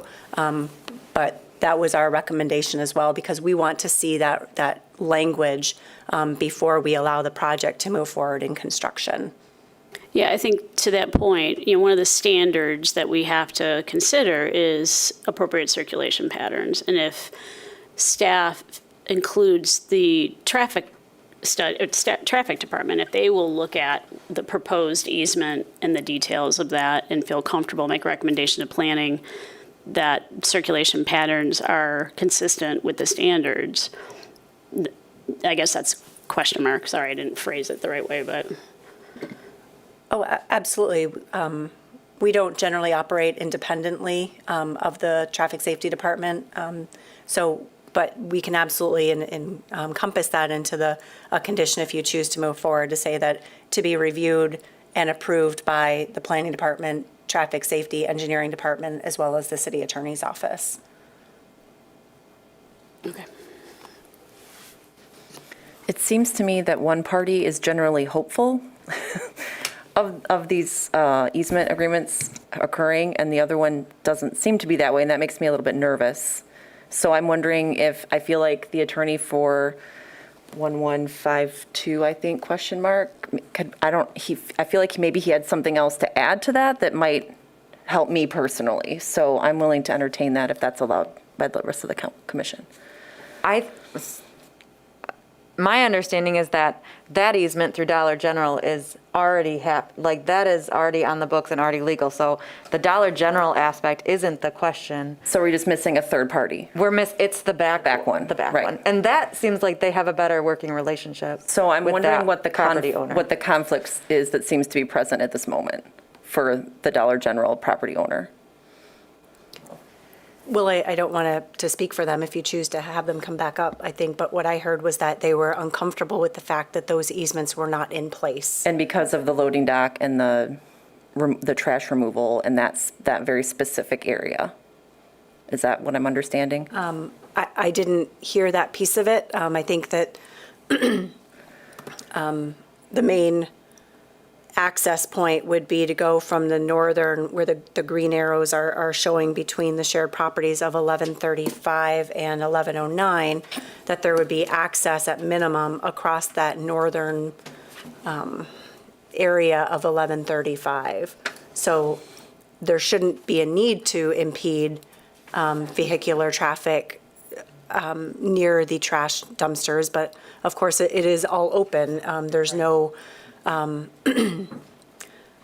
landscape barriers or curb lines that would prevent people from doing that. Those are site improvements that could be looked upon by, I guess, Mr. Brandt. Obviously, it's a complicated site for sure with the lot lines and how it's constructed. And I think we're kidding ourselves. I'll go back to what you said too, that people aren't just going to find a way. Like, they don't know what's present in terms of legal agreement or not. That they're just, I mean, people are going to cut from Fuller through Michigan to Michigan here. They're going to avoid that light. I do think that I just think that opens things up here a little bit to a lot larger safety conversation than we're probably like able to have here. But yeah, I just feel like we're missing a piece there, but maybe I'm just totally off base. I hear what the other commissioners are saying, and I appreciate what Kristen said about if we, not that this is like an ultimatum or something, but if we don't approve this, they still have the approval from before, which is the same essentially, except they don't have the parking all on their own site, except we're at a one-story building instead of a two-story building, and this is an improvement on that. I am disappointed that the waiver that we approved prevents the entrance from being at the front of the building, but that is what it is at this point. But I think that overall, like, within here, we say that they have to have that cross-property access in an easement that is reviewed by the attorney and traffic circulation. And like, this plan is still ultimately better building-wise and parking-wise, and at worst, the same circulation-wise that they already have, in my opinion. Yeah, I definitely think the building and the fit and the parking, I think that all those things are all much better than what we have previously seen. Yeah, I really do appreciate you coming back with that too. Yeah, I don't know. I sort of feel like there's a lot of what ifs, but conditionally we're able to, you know, I don't want to say demand, but we're able to condition that. So, I think yeah, I would I understand that. Yeah, more comfortable if, I'd feel comfortable approving it. I'd really like traffic safety to look at it from all aspects. So they have. Oh, they have? Yeah. Okay. They reviewed the original plans. They've been at the table when we've had redevelopment conversations with Mr. Brandt. Okay. For his, what was, I think initially a hotel and now is a mixed-use development. So they have reviewed these plans. I'm sorry, I misunderstood. That's okay. They haven't reviewed the agreement, of course, because it's not created, but they understand that that is what is expected.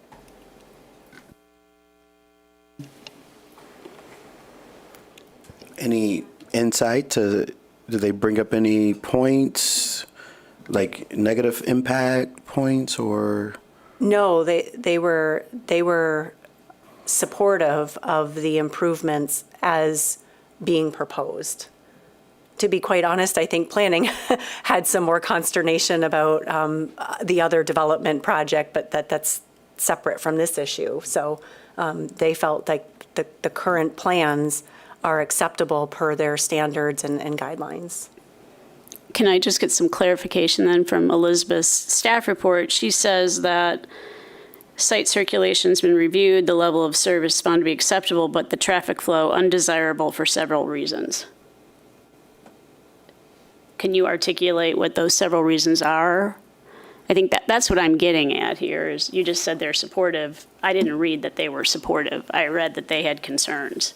And since we don't have the details of the potential permanent easement, it's hard for me to reconcile city traffic and safety concerns, undesirability, with the standard condition that you have in the proposed motion, which is why I was suggesting it was premature. Okay. Well, my apologies, I wasn't aware of those concerns, so perhaps Elizabeth has had conversations separate from me.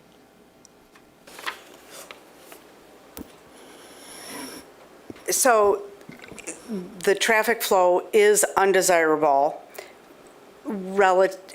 for the fact that there are no proposed pavement markings, or there's no directional signage, interior directional signage. And they did recommend, originally, they recommended on the Family Dollar property, arrows directing folks to the westerly curb cut. I explained, well, they don't have rights to use that. And, you know, then the response is, okay, well, you know, ideally, that's what would happen. The width of the easement at 22 feet is sufficient for two-way traffic. Unfortunately, you know, it's the Family Dollar property, is striped. You can see the striping on this exhibit. It really is striped. It implies one way in and one way out. There are no arrows on the ground, I don't believe, but that's the implication. And I think that's where the traffic engineer's comments came from. Additionally, you know, he did draw attention to the area east of the site and identified that there should be some pavement markings, specifically, you know, maybe a stop marking, stop bar in the location that I'm pointing to right here, so that to stop traffic in case anyone's coming around this corner. I again explained that I could not compel that because it's off-site. And that's particularly unique to this redesigned plan. Yes, and you know, he went on to say, well, on the other hand, we don't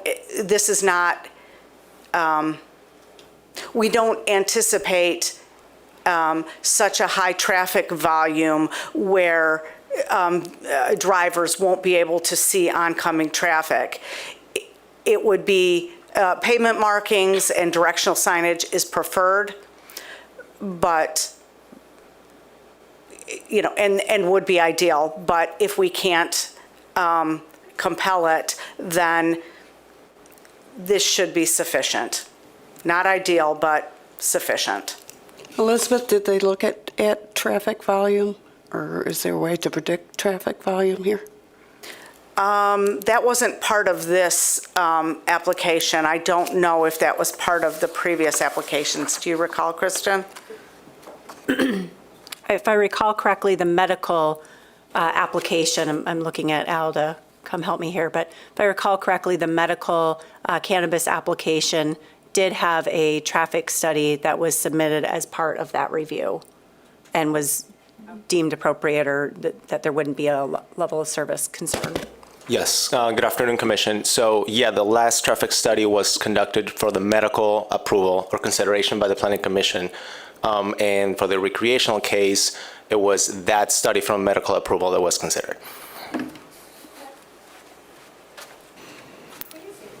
I feel like with the loading dock for Family Dollar, they must have some agreement to use the loading dock by going on to the property of this case.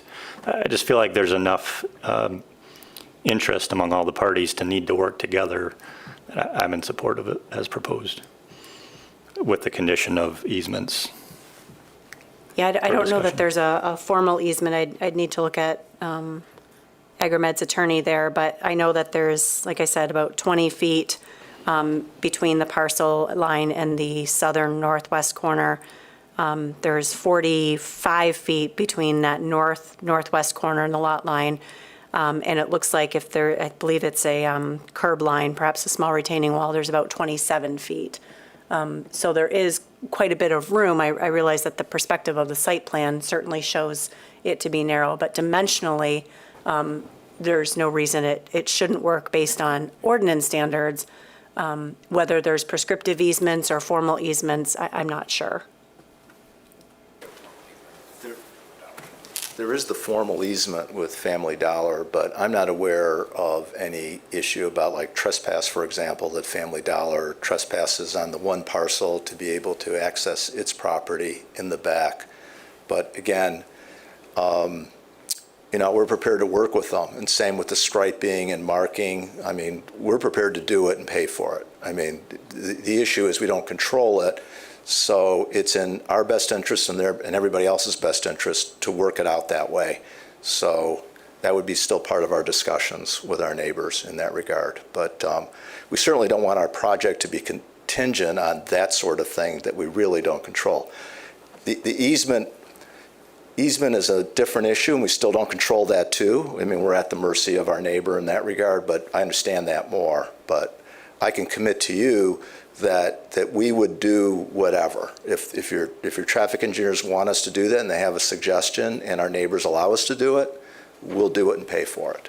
And work with them on what works best for their situation as well, and be cooperative in that regard. But I think there's room there, obviously. I mean, the way the easements were originally designed so that we could use our property and that they would be able to use their property. Well, okay. Thank you. Yeah, piggybacking on that, I think that's where I'm at with the two. If we condition it based on the easement and they don't get that, then we essentially shut them down, right? Then the project wouldn't be able to move forward, that's correct. Their use approval would, they couldn't act upon their use approval because that's effectively the Planning Commission determined that this use is only appropriate to exist on this property with those access points. Mm-hmm. So if that can't be satisfied, then the project wouldn't be able to move forward. Now, they could always come back and re-ask the question or modify their plan or, they would have the right to come back to you to propose different solutions, but that would have to come back to you. I would not be able to do that. Yeah, seems like we're creating additional steps, which then add time, which then add money to something that, if there's going to be a business here, there's going to be a business here, and that's just that. Well, I think the original concerns about the traffic volumes and the retail component, especially with the added recreational use and sales, I think the Planning Commission was and have every right to be concerned about whether the single access to Michigan Street was sufficient to support that use. Mm-hmm. So while I agree that there are rights to this property to serve as a business use, it doesn't necessarily mean that there are rights to use it at this intensity that's being proposed without that additional access. And that's maybe I'll sound cold-hearted, but that's just a condition that they have to agree to or not. And if they choose not to agree with that condition, then they don't move forward with the project. Right. And so that's a business decision. But it sounds like they do agree with that condition. Yes, they do agree with it, and they're clearly working on it. Right. Yes. Yeah. Is it, in your estimation, the configuration of this building versus the one they had proposed before? Because in order for this site to be developed, they're going to have just one point of access as it's set up. I guess I'm now thinking that, but because we did not bring that up, I think, the last time, that there should be 2 points of access. I think what I hear is that we condition it on a condition of approval was that they did get 2 access points. Okay, I'm sorry. Yeah, that there's on the current site plan. Do we have the pointer still from my favorite engineer, the laser pointer? Oh, geez. Okay. Should have the city buy you one. I do better with my hands, sorry. Okay, Carol, bear with me for a moment. The 2 points of access would be immediately south of the proposed building that leads to the easement that gets them out to Michigan Street. The second point of access is to the north of the proposed building that leads them off to Fuller Street. And so this is the second point of access that the Planning Commission said was imperative for the proposed cannabis use. So if they cannot get that, then the use can't move forward. And so that's what they're working on today. Did that help, Commissioner Shannon, or did I answer your question? As I understand it, that's what was conditioned the first time they came to us. That's correct. Okay, thank you. It does help.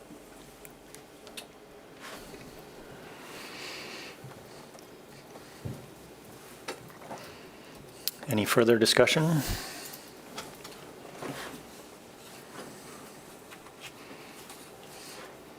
Do you want to do a temperature taking before someone makes a motion, or someone willing to make a motion?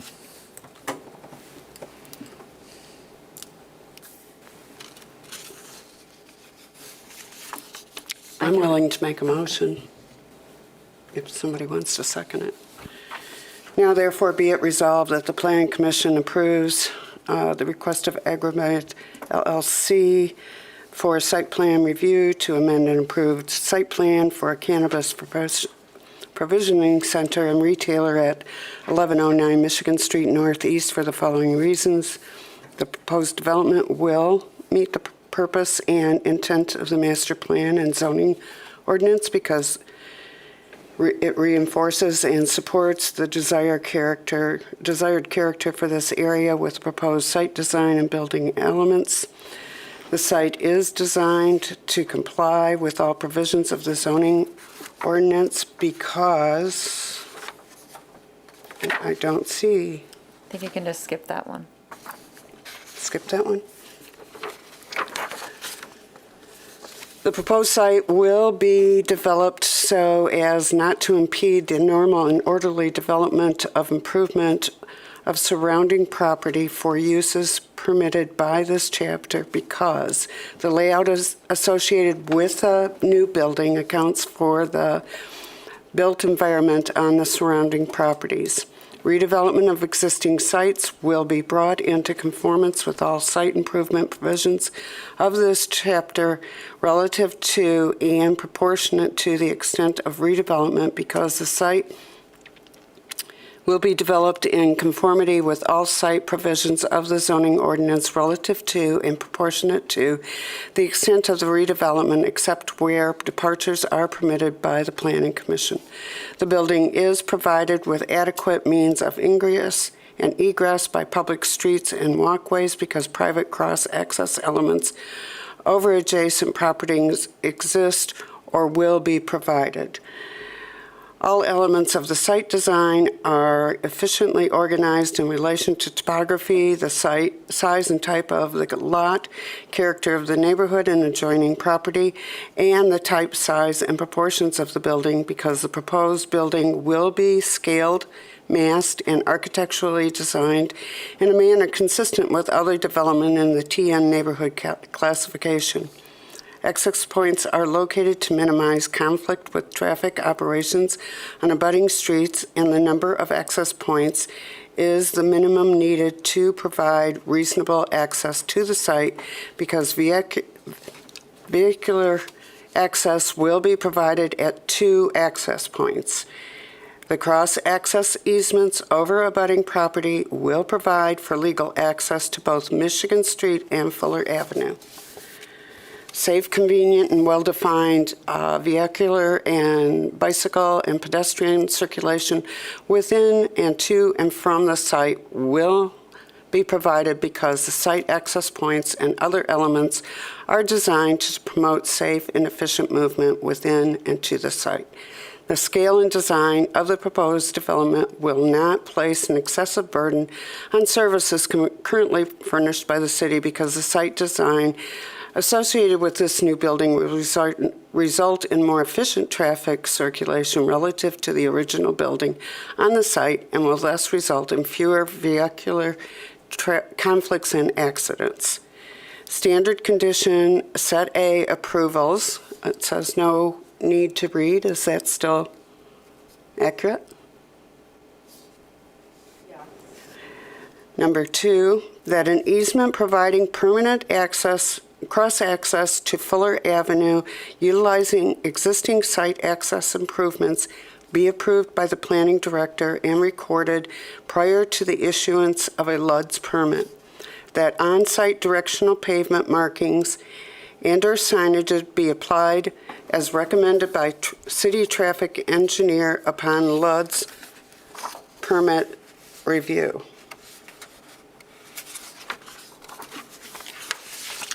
Number 4, that mitigation measures such as architectural elements or artwork shall be implemented in lieu of transparency on the east building wall. And finally, 5, that the approval shall have immediate effect.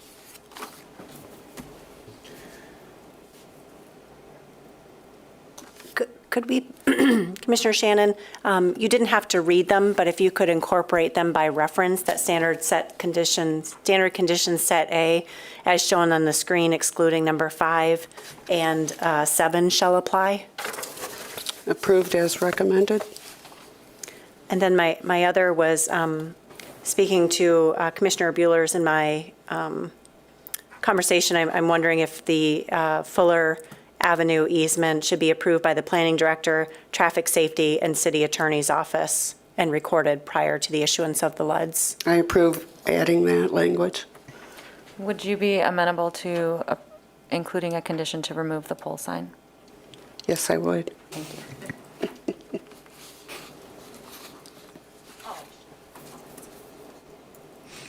There's a motion. Is there support? I'll support. Yes, sorry. Any further discussion? Sorry, I thought we were going without the standard condition number 2. So that an easement providing permanent cross-access to Fuller Avenue utilizing existing, I thought we were going without that condition. Well, I don't think so. I think that the Planning Commission wanted the access, and this condition here is stating that we want the access and we want it in an easement accepted by the city before we issue construction permits. And that, as I understand, is consistent with what we did a year ago. Yes. It's consistent with past approvals. For this particular, for Agromed, or just in general? For this particular property. Got it. And they can't do anything about number 3, so that on-site directional pavement markings and our signage be applied as recommended by city traffic engineers and LUDS permit review. They can't do anything about that. So should that condition be struck? There's also traffic markings that traffic safety is recommending for their property. On their property? Yep, so there's recommendations that we would like to see implemented on their property relative to directional signs and such. There are recommendations that are on adjacent properties, but that will not be under the purview of the Planning Commission. We would just separately encourage the parties to consider those requests or those suggestions.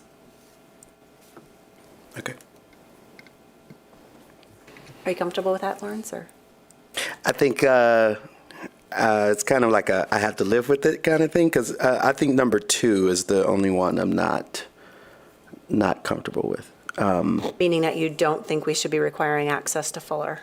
Meaning that I don't think, right, yeah. I don't think that we should require them to, because I know they're optimistic about it, and because they are, I am too, but I feel like if they don't, then just like we talked about, then this, we revert back and then. Well, it's consistent with your past, Planning Commission's past decisions. And that's a consideration for the board. We would support that, but that doesn't mean that you have to agree with us, meaning us staff. So that's up to you. And if they weren't able to obtain it, they could come up with a new proposal for our consideration. Okay. Any further discussion? All those in favor say aye. Aye. Any opposed? Same sign. Opposed. Passes. Thank you. We will take a 5-minute break before our next case.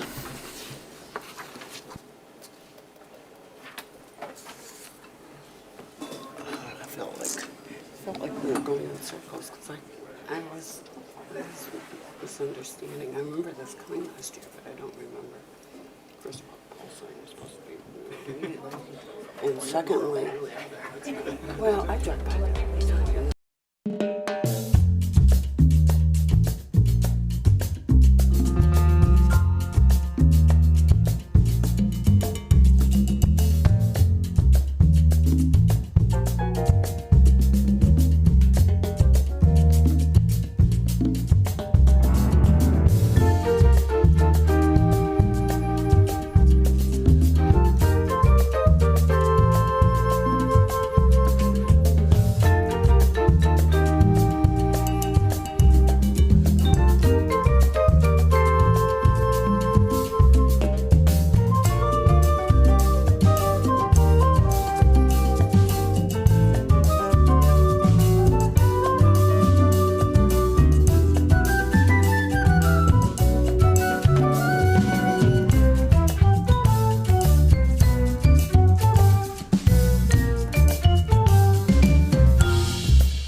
960 and 1004 Diamond Avenue Northeast.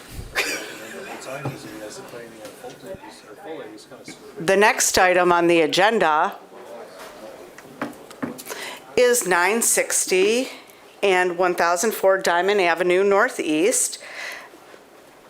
The project includes the construction of 9 dwelling units in 3 buildings, and this is before you today because multiple family residential development is subject to special land use approval in the MCN LDR zone district, mid-century neighborhood, low-density residential.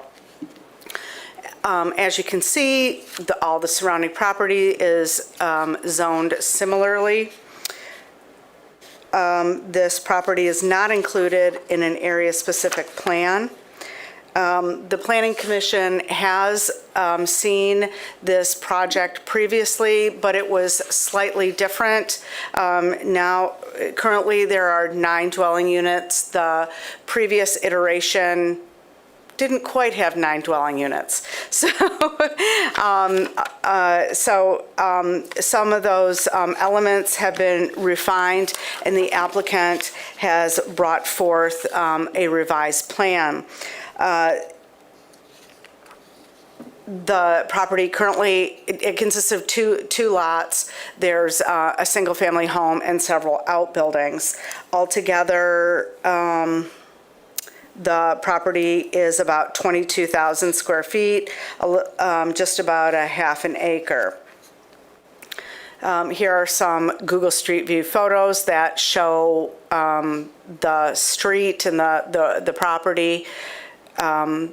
There's currently 1 curb cut. As you can see, there is a grade change as we go south on Diamond. Here's a more recent shot, and you can see that grade change that I have referred to here.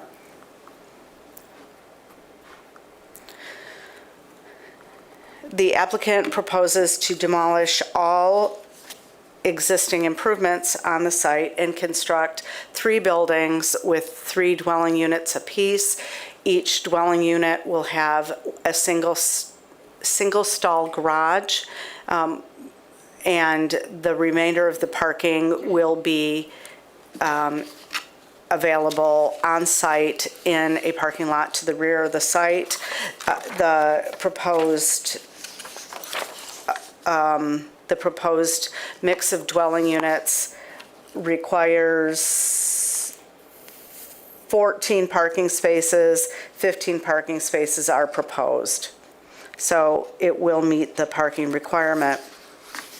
As a multiple family development, which is defined as 3 or more dwelling units on 1 lot, we have 9 dwelling units on 1 lot in 3 buildings. It's defined as a multiple family project, and it is subject to the multiple family section. One of the salient elements is location on a regional, major, or city collector street. The street, Diamond Avenue, is a city collector street, and it does meet the location requirement.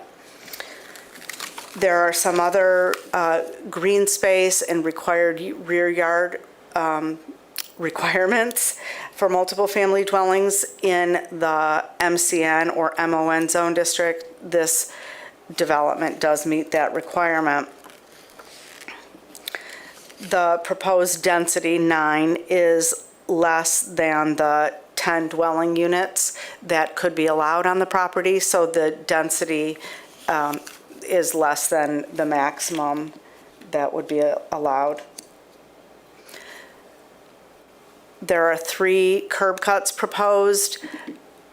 2 curb cuts are specific to the north and the south building. The middle curb cut provides access to the middle building as well as the shared parking lot in the rear.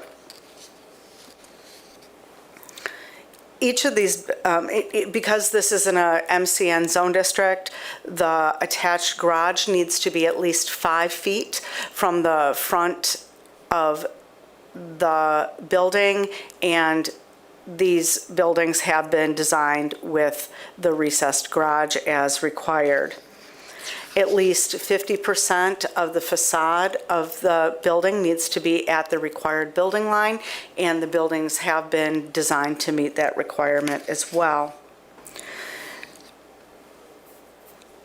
Elizabeth, can I interrupt? Yes. Can you explain the setbacks relative to the adjacent properties? Yes, thank you for bringing that up. So the required building line is based on, the zoning ordinance defines the required building line as the median of the setbacks of 5 properties to the north, or, 5 properties on either side and 5 properties across the street. Now, that usually works pretty well, but sometimes it doesn't, depending on the arrangement of properties in the neighborhood. As you can see here, the properties on the west side of Division, that has a pretty strong required building line.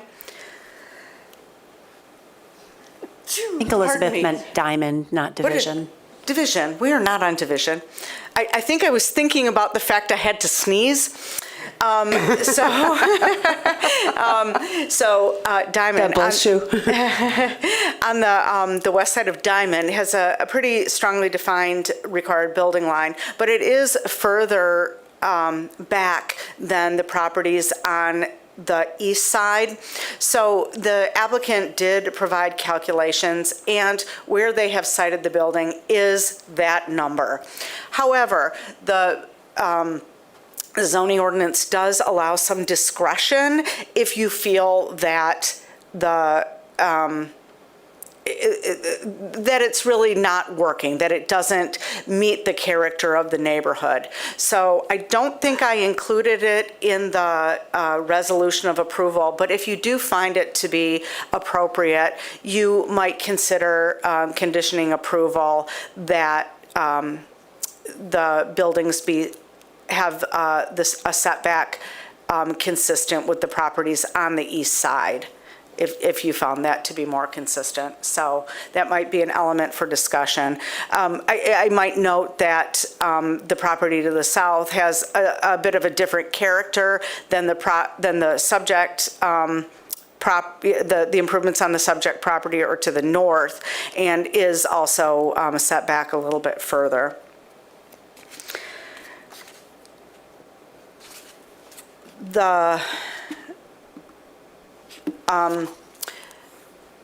The northerly building is proposed to be 7 feet from the lot line, the southerly building 11 feet from the lot line. An earlier iteration of this plan actually had that flipped with 11 feet to the north and 7 feet to the south. Staff did discuss making that change because the property owner to the south, that's shown here, was concerned about the change in grade and loss of trees on his property. So the applicant has agreed to modify the setbacks to have a greater setback on the southerly side.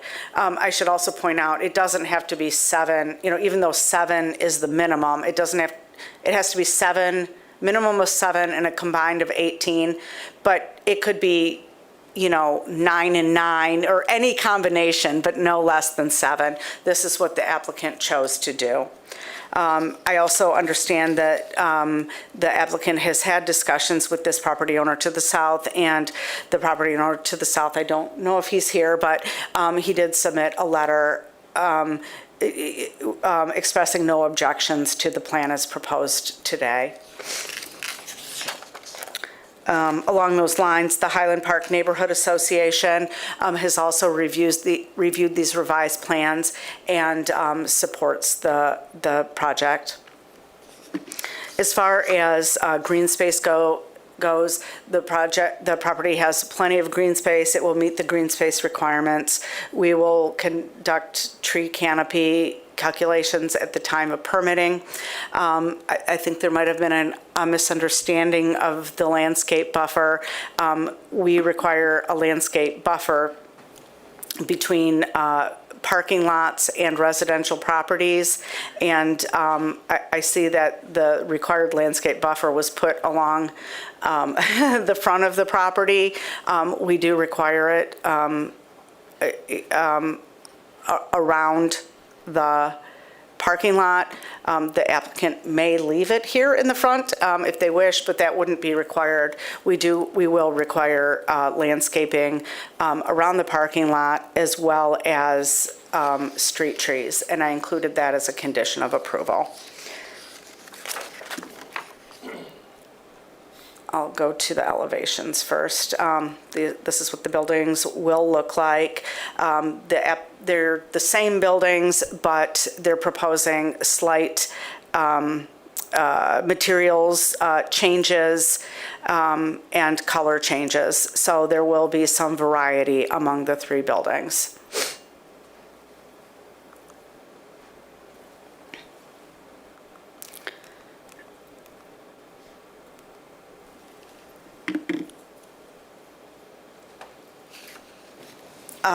Each building will have, 2 floors. The ground floor unit will have that attached garage and have 2 bedrooms. The upper floor will have, and 1 bath and a den. And the upper floor will have 4 bedrooms and 2 full baths. I should point out that that den may not be used as a bedroom.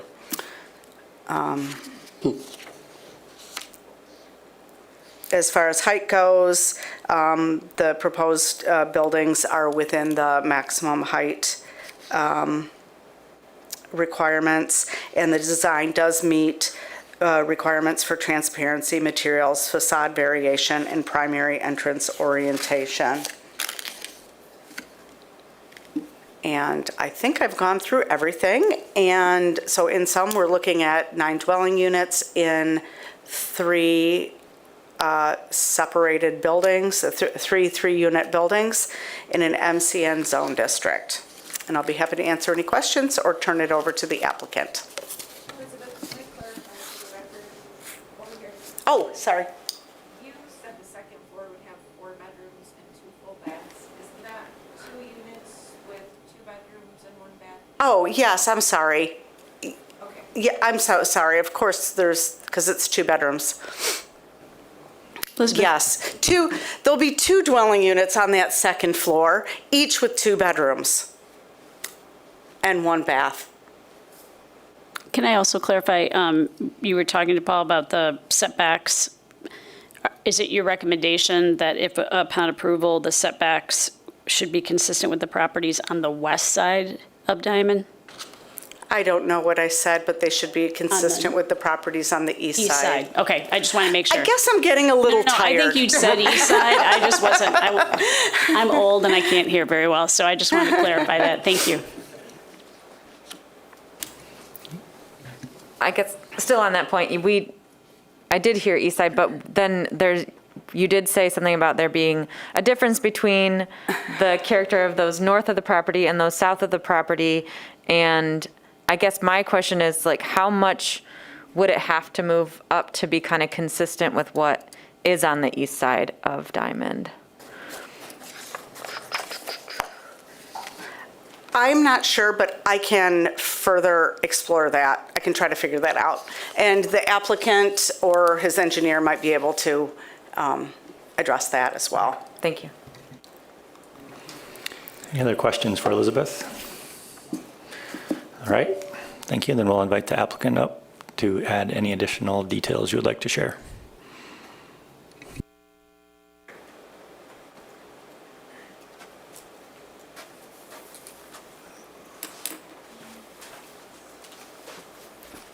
Good afternoon, Planning Commission, planning staff, and our planner, Elizabeth. Thank you for all your hard work on this.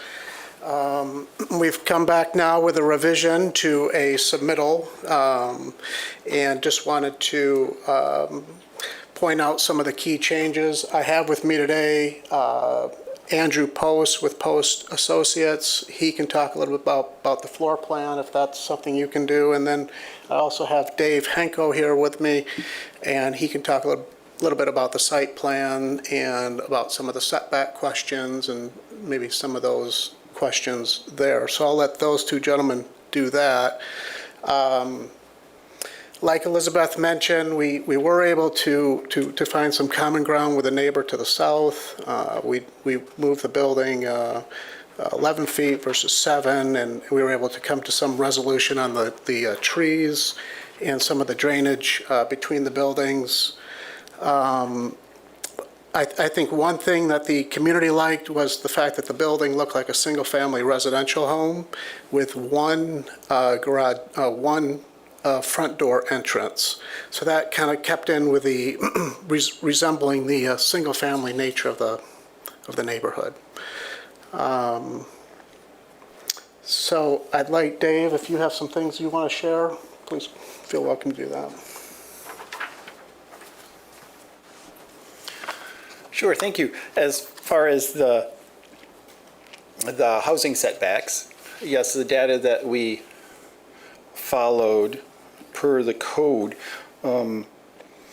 looked at 7 houses total, 5 across the street, which are a very standard setback, and then just really 2 that fit on our side of the street, one at 18.8, another to the north and to the south, one at 30.1. I don't think we'd have a objection to moving it closer. The only concern would be the grade. The street does fall quite a bit from the north toward the south, and the driveway of the house on the south side is fairly steep.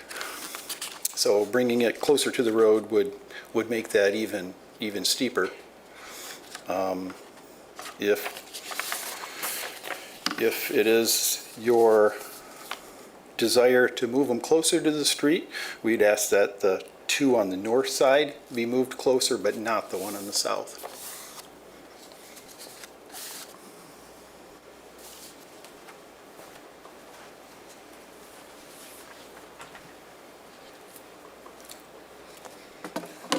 Okay, I think Elizabeth did a pretty good job explaining the architectural, but I'll just add a few things that we also included.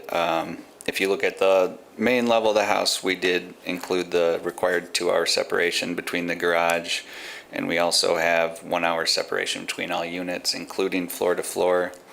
We're going to, here we go. Let's see here. We're also going to include a sprinkler system, which is consistent with what's required for low-rise residential. We're actually kind of going a little bit above and beyond the code because we're including all the fire requirements and then also adding the sprinkling in as well.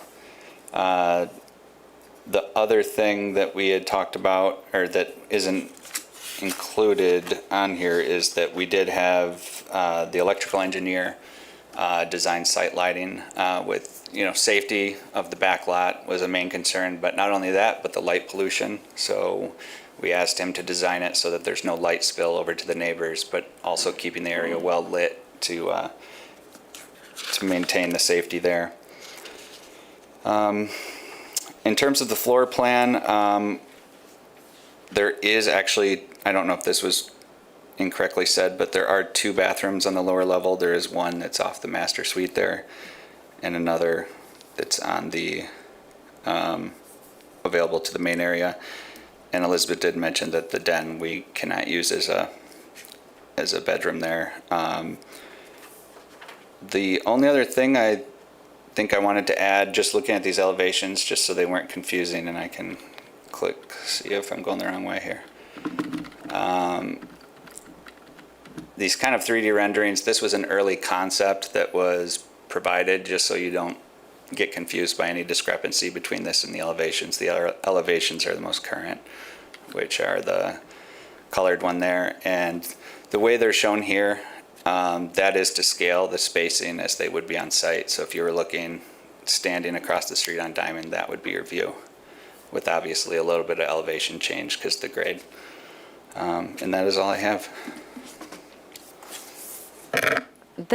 Sorry, just to clarify, there is still a covered, like, front porch stoop in the new version, correct? Yes, there is. Okay, thank you. Thank you. Any other questions for our applicant this time? All right, then we will open up the public hearing on this case. If you have anything you would like to say about it, please come forward, state your name. You have 3 minutes.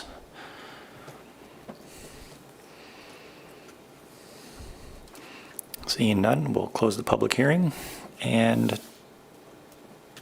I will clarify my desire as it relates to the setbacks, which is, I'm afraid that with 3 new buildings set quite a ways further back compared to the one to the north and the south, it's going to have not a great experience for people traveling up and down the street.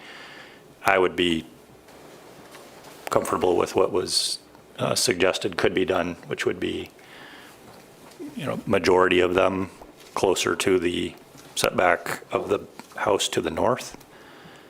That would work for me.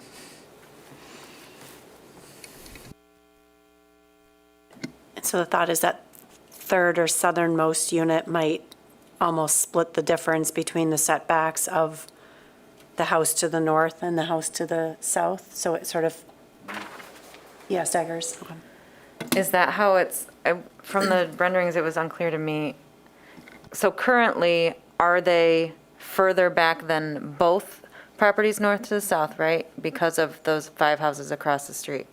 So we would recommend moving the north to where the northern house is, and then the south in the middle. So not as far back as they're proposing, but not as far up as we would prefer either. Or not. So the house to the north is 1012 Diamond, and based on aerial photography, it's approximately 30 feet to the face of the building to the back of curb, which is how we measure RBL. The house to the south of the development is 952 Diamond, excuse me, and that face of the house is approximately 40 feet to back of curb. And so I think what Commissioner Roseboom is suggesting is that the 2 northern homes of the proposed development be at that 32-foot mark. I need to account for a little bit of flexibility there just because of drawing error, dimensional errors that I'm seeing on an aerial photo, that 32-foot mark, and then the southern house of the development be closer to a 38-foot or a 38-foot setback-ish. Or even equivalent to the house to the south. Sure. Between 38 and 40 feet. What is currently, I'm trying to read what's currently, maybe my eyes are bad. I thought that they're showing 30 feet or something now. I guess I'm curious what is currently shown as the RBL. And I'm sorry if I missed it somewhere in the report. Yes, right now, all the buildings match the house to the south. But the house to the north is approximately 10 feet closer to the road. Okay. Their plans are actually not, it says 30 feet, but they're not measuring from the back of curb. They're measuring from the lot line. I see. Yep. So they're approximately 40 feet back from back of curb. So they currently align with the house to the south? Yes. Okay, great. I'm sorry for belaboring that point. That's okay. So just to put a finer point on it, would applicant be comfortable with the 2 northern properties being no more than 32 feet from curb and the southern property no more than 40, given the slope and grade conditions that you were talking about? And while they're considering that, are you comfortable with that? Are you, Chris? Okay.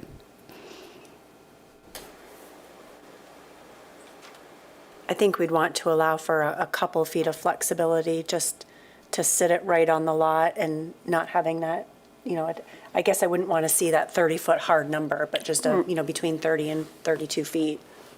Okay.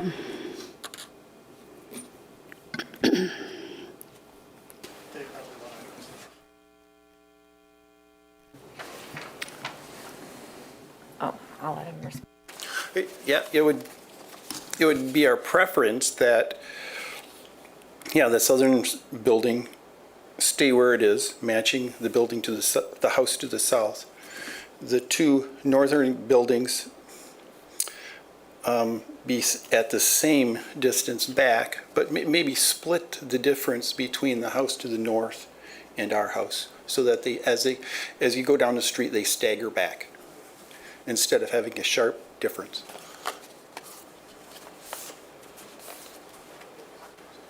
That would be approximately 35 feet.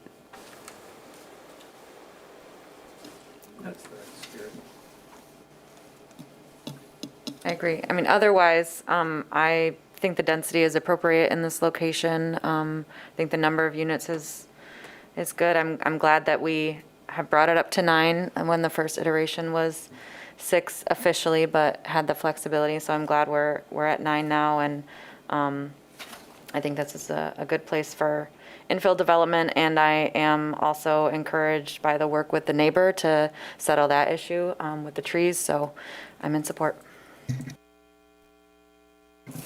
How do you feel about the building elements such as the materials and stoops? Looking at the new pictures, I was a little concerned about the stoops, but glad to hear that there's still something covered there.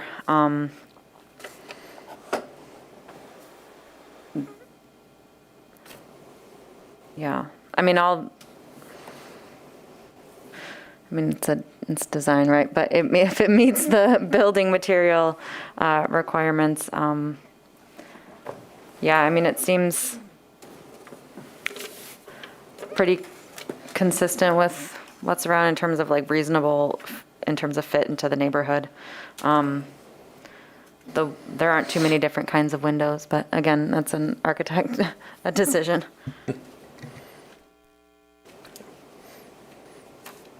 I will say I'm very excited about this proposal. I think this type of missing middle housing that fits in with the neighborhood is very elusive all across the state and the country. And I think that you've done a really nice job here working with the neighborhood. I'm really thrilled to hear that they've worked with this other neighbor and kind of figured out those concerns. I know he's been here at least once to speak, I think maybe twice. So I'm happy to see that engagement working as well. And I'm very supportive of the project at this stage. I'm happy to make a motion. Now therefore be it resolved that the Planning Commission approves the special land use and site plan review request of Remax United Rod Horlings for approval of a multifamily development consisting of 9 units in 3 new buildings at 960 and 1004 Diamond Avenue Northeast for the following reasons. The proposed use will be consistent with the purpose and intent of the master plan and zoning ordinance, including the zone district, because the proposed use will support goals outlined in the master plan's Great Neighborhoods chapter that are supportive of the provision of housing types other than single-family detached residential, including GN3, which provides a broad range of high-quality housing choices, GN3A, maintain and increase the number and variety of housing units, GN3B, allow for new housing products, and GN3C, allow for a range of housing types within all neighborhoods, and it will be appropriately located on a city collector street. The proposed use will meet the site plan review standards of section 5.12.8.e because the residential use is at an appropriate density for the size of the site, which allows for an efficient layout that is designed to comply with all provisions of the zoning ordinance, that every building, structure, or dwelling unit is provided with adequate means of ingress and egress by public streets and walkways. All elements of the site design are harmoniously and efficiently organized in relation to topography, the size and type of lot, character of the neighborhood, and adjoining property property and the type, size, and proportions of the building. The proposed use will be compatible, harmonious, and appropriate with the character and uses of the neighborhood, adjacent properties, and the natural environment because the proposed building is consistent in scale and orientation with what's desired in the MCN neighborhood classification. The proposed use will result in an appropriate density for the neighborhood, and the project maintains the neighborhood's unique character, enhancing its walkable scale and reinforces its sense of place. The proposed use will not have adverse effects in the neighborhood because the buildings and entrances will be appropriately oriented on the site, and adequate landscaping buffers will be provided between the parking lot and the abutting properties. The proposed uses will not be detrimental, hazardous, or disturbing to existing or future uses or to the public welfare by reason of excessive traffic, noise, or visual clutter, because the adequate setbacks will be provided to abutting residential uses. Parking will be provided with enclosed garages and at the rear of the site. The proposed use would not adversely affect the walkability of the neighborhood, impair the pedestrian circulation patterns, disrupt the continuity of the urban street wall, or otherwise hinder the creation of a pedestrian-oriented environment because adequate connections to the existing walkways and public sidewalks are proposed, and the proposed building will be placed at the RBL, reestablishing the street wall. The proposed development will retain as many natural features of the landscape as practicable because the existing site grades will be maintained. Trees and shrubs will be planted on the site to meet the landscape buffer requirements and tree canopy requirements.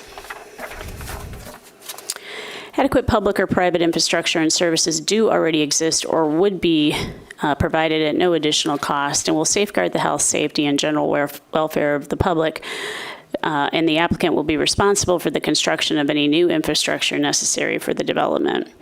The proposed use would not be detrimental to the financial stability and economic welfare of the city because the additional units will contribute to the tax base. Be it further resolved that the following conditions of approval shall apply to this project. Standard conditions set A approvals, which will be posted on the screen now. 2, that the site shall meet all green site element requirements, including but not limited to green space, tree canopy, street trees, and landscape buffers. 3, that setbacks will be consistent with the property. The setbacks will be required as follows. The 2 northern properties will be between 33 and 35 feet back from curb. And the most southern property will be between 38 and 40 feet back from curb. Building. Is that good? And that's the conclusion of my, what's that? Buildings instead of properties? Buildings will be with those locations. Yeah, thanks, Elizabeth. And that's the conclusion of the motion. Support. On condition 3D, you stated that the proposed building will be placed at the RBL, reestablishing the street wall. I'm wondering if that finding could be modified to state that the buildings will be placed near the RBL, but aligned with the immediate adjacent structures. And then the condition will then further articulate those dimensions. Okay, yeah, absolutely. Okay. Still support. Motion and support. Any further discussion? All those in favor say aye. Aye. Any opposed, same sign. Passes. Thank you. And our next case is 1216 and 1228 Leonard Street Southeast. It's Elizabeth again. Yes, it's me. Okay, so last but not least, 1216 and 1228 Leonard Street Northeast, the applicant is requesting approval to conduct an automatic tunnel car wash facility. The applicant is proposing a Tommy's Express car wash. It will include an automatic wash building and exterior self-serve vacuums. They're proposing to demolish all improvements on the site. And this is before you today because car washes and other auto-oriented uses require special land use approval in the TNTBA zone district. You might recall that the matter was originally scheduled for consideration by the Planning Commission on February 24th and postponed to today to allow the applicant to have a traffic study conducted, and that was at the behest of Mobile GR. That traffic study has been conducted, and the study was provided to city staff and reviewed, and I will go over the conclusions in a moment. The property is located in a TNTBA zone district. The property has been zoned TNTBA since the establishment of the comprehensive zoning ordinance rewrite in 2007, and that was based on the 2002 master plan. And the reason that I mention that is because the area looks like this. So, which may not be a typical TNTBA zone district. I think the expectation is that we would be seeing restructuring of the area over time to a more walkable kind of condition. As you can also see in this aerial photo, there are a number of buildings that are located at the street front. There's the CVS building on the west side of Fuller, south of Leonard, and then there's a newish small strip center that's north of Leonard on Fuller. And there have been also, there was an outbuilding constructed in the shopping center to the north. I'd also point out that there are a number of auto-oriented uses in this area. There's a couple of gas stations, well, 3 gas stations. The site is currently improved with a restaurant that did include a drive-through. This is a locally owned business, and it did do drive-through business, but not to the extent that the nearby Arby's or McDonald's restaurants do. I just wanted to point those elements out because I think they will be relevant to your consideration of this request.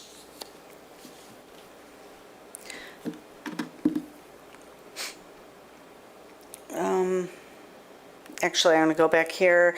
The development site consists of 2 lots. One is almost completely impervious, and then the easterly lot has been unimproved to this up till this time.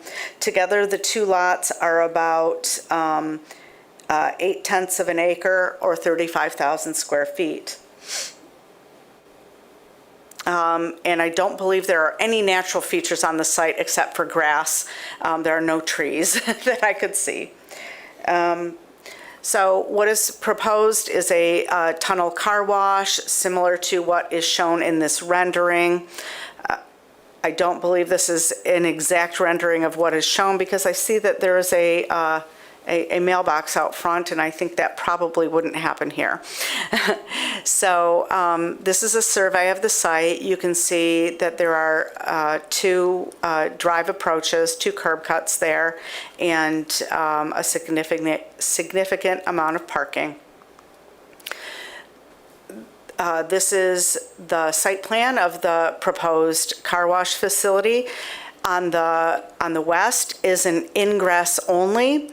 On the east is ingress and egress.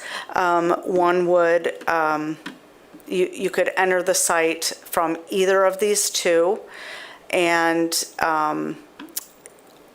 go into one of the 3 queues, payment queues, I guess we'd call them, and then come around to the back of the building, go through the car wash, and then exit. Vehicles can exit to the easterly curb cut, or they can swing around and use the vacuums. There is a trash enclosure proposed at the rear of the property.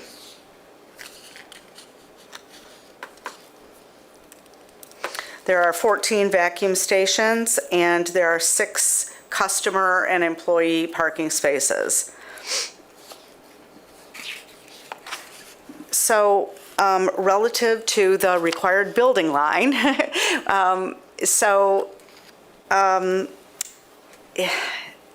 this is a little challenging. If the Planning Commission does find this to be appropriate, the Planning Commission could approve this location. As we just discussed, the Planning Commission may adjust the required building line based on the conditions of other buildings in the vicinity. So that would be something that the Planning Commission should consider. The RBL in the neighborhood is about 55 to 65 feet. They're proposing a setback of 65 feet from Leonard, with the accent tower approximately 5 feet forward of the building. And then with the remainder of the building at the required building line. There's plenty of room on the site. The 2 side and rear setbacks are met. Green site elements will be met both with tree canopy and green space. Should the Planning Commission be amenable to this use, we would recommend some tweaks. The landscaping at the front of the site is appropriate. We might recommend some additional landscaping in front of the vacuums.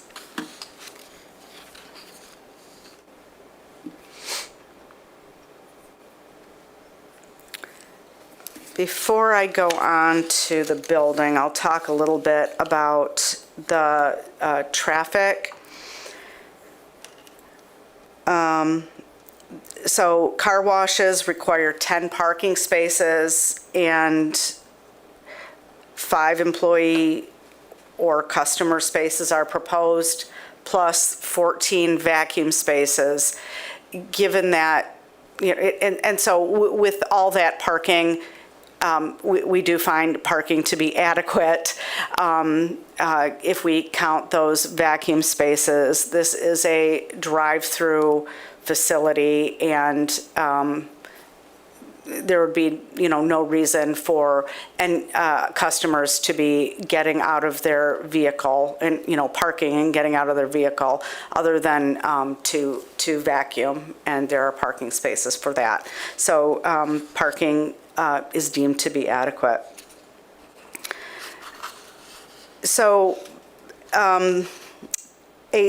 a trip generation study was provided, and based on that trip generation, Mobile GR, an engineer with Mobile GR department requested a full traffic study, and the study was received and reviewed, and the number of comments were provided by Mobile GR. Mobile GR does generally agree with the results of the study, I should say. So I'll mention each of these elements. The trip generation used for the analysis was developed from existing Tommy's Car Wash locations and is greater than the industry standard trip generation for a car wash, and is therefore providing a more conservative analysis. He noted that as a pass-by use, car washes pull a significant number of trips from the existing traffic on nearby roads rather than generating new trips. The traffic study also analyzed trip generation based on land uses that would not need any special approval, and like a retail use. And they found that it would be anticipated to generate similar new trips to the area as the proposed car wash during weekday peak periods, but fewer trips on weekends. They also noted that the traffic signal at Leonard and Fuller would continue to operate at acceptable levels of service, with the additional traffic adding less than 1 second of additional delay to the peak hours. And the queuing on site is anticipated to be adequate to accommodate the proposed demand.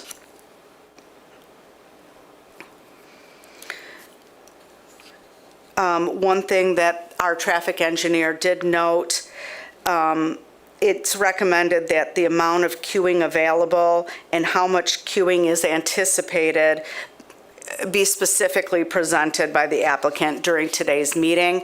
Although it can be extrapolated from the study, and it will likely be appropriate or adequate, he would like some additional details presented to you today.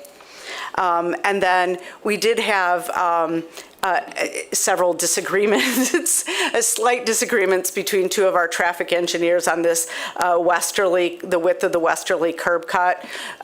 One of them said it should be narrow. One of them said it should be a little wider. That's something that can be worked out by staff later if you do find it to be appropriate.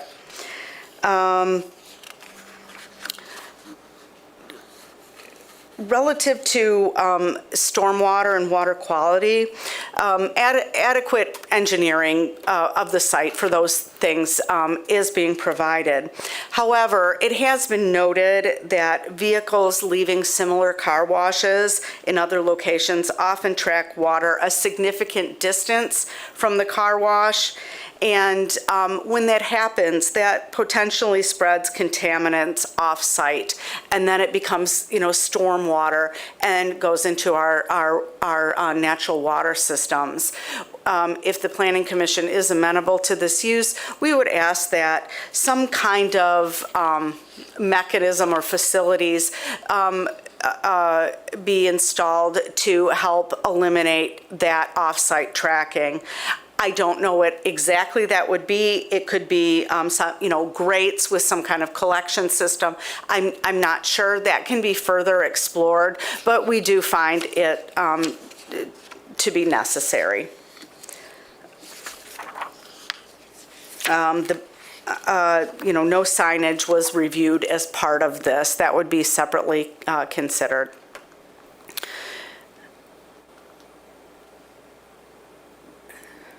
So on to the building elevations and floor plans. This is a tunnel car wash. There are few interior facilities. Really, any of the interior facilities is storage, and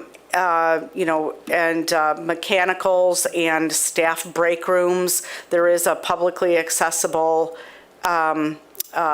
restroom on the east side of the site near the vacuums. Let's see, where should I? Sorry, this is taking some time to load. So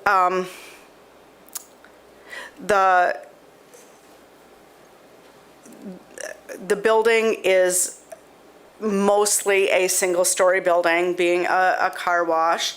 The TNTBA zone district does require 2 stories. The Planning Commission does have the discretion to allow a single story for auto-oriented uses, or where most of the buildings in the vicinity are single story.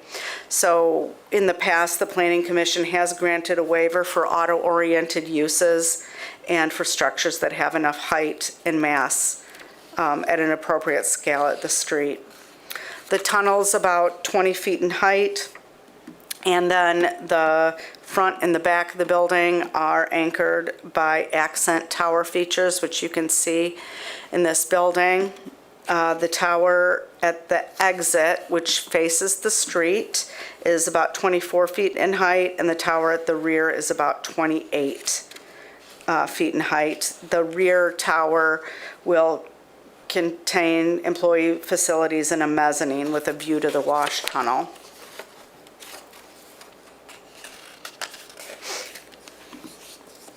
The building will be constructed of glass, split-face block, and fiber cement siding and metal paneling. Now, we often talk about this when in relation to the traditional neighborhood design. So you know that main building entrances are required to be oriented to the street and are required to be clearly identifiable and usable.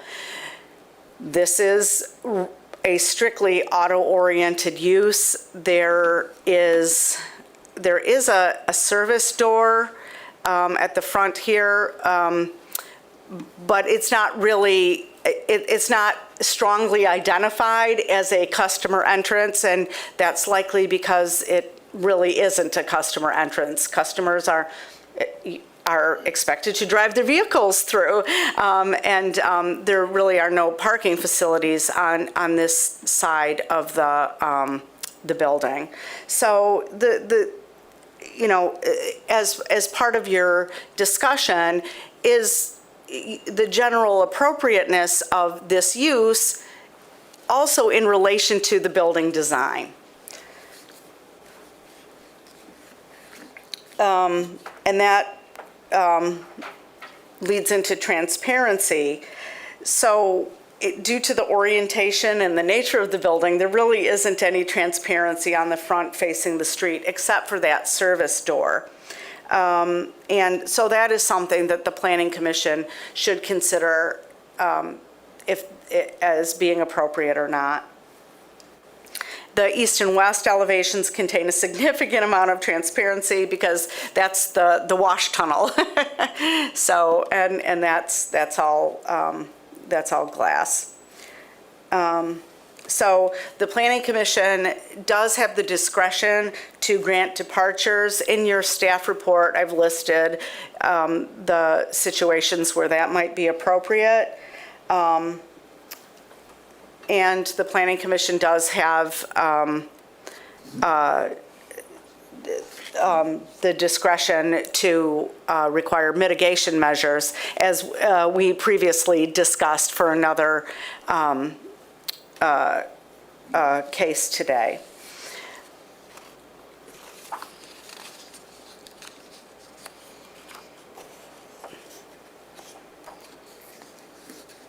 So one element that I wanted to bring up about this use is that building design.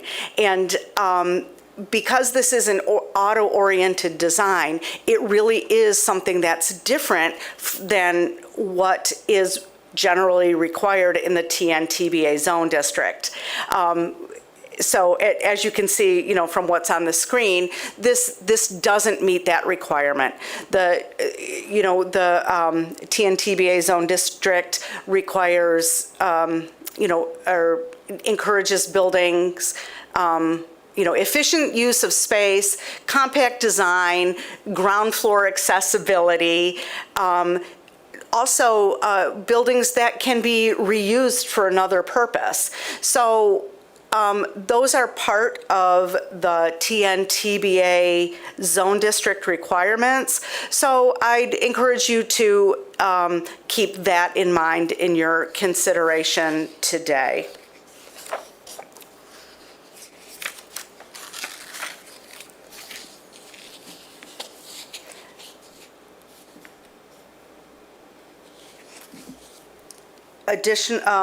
And lastly, relative to neighborhood considerations, we have received a letter from the Northeast Citizen Action Association, or NECA. They submitted a letter of concern before the originally scheduled February 24th meeting. They did express some concerns about traffic, and they did ask that a traffic study be conducted. They also did express some concerns about the use itself, the auto-oriented use, as well as the architecture and whether that's appropriate here.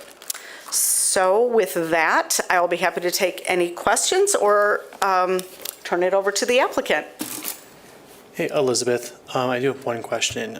So the NECAA also had requested a pedestrian study. Was there any further talk around that? Yeah, I'm sorry, I didn't bring that up. I did talk to Mobile GR about that, and there really wouldn't be, in this area, there are already pedestrian connections in that sidewalk facilities are provided. This new development would be required to respect that, and the curb cuts would need to meet our requirements to ensure smooth travel across those curb cuts. So outside of that, there really wouldn't be any pedestrian study that we could, there would be really no study that we could undertake. Okay, thank you. Mm-hmm. Any other questions for Elizabeth at this time? All right, thank you. We'll invite the applicant up to share any additional details. I'm trying to go back to Oh, the you're site fine. plan here.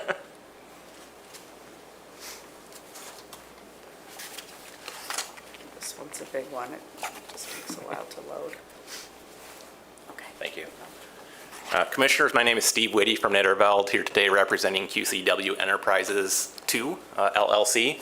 With me in attendance is Matt Jawahir, Mandy Brower, and Dan Kender from QCW. First of all, I'd like to thank you for your time and consideration regarding this request. Elizabeth did a great job giving you an overview of it. I'd just like to maybe expand on a few things and then talk about the concerns or the comments that both she and the neighborhood association had. So a little bit of background first. QCW actually stands for Quality Car Wash. They are a West Michigan business, and they own and operate a few different gas stations in the West Michigan area, but then they also own a number of Tommy's Express car washes. For instance, they own the Tommy's Express at Rivertown Crossing Mall, if you've seen that one. They own one in Hudsonville, Jenison, and Holland. They're finishing up construction of one in Grand Haven. That one actually might be open now. And they're under construction of a site in Caledonia and in Norton Shores. And then we're also in the middle of probably about 6 different projects in addition to that throughout the West Michigan area. QCW doesn't own and operate all of the Tommy's Expresses. Tommy's Express is actually a national chain, and there's approximately 100 Tommy's Expresses throughout the country. So this isn't a one or two business or location owner. This is they know what they're doing, put it that way.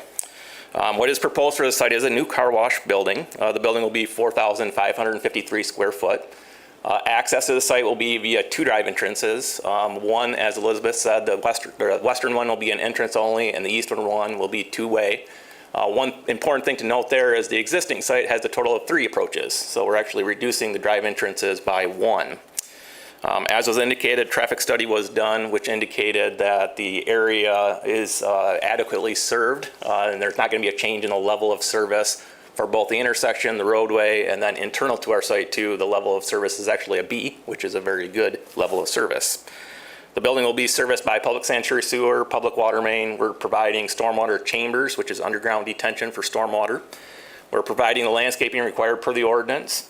The building, in our opinion, is a very attractive building consisting of glass, split face block, fiber cement siding, and metal paneling.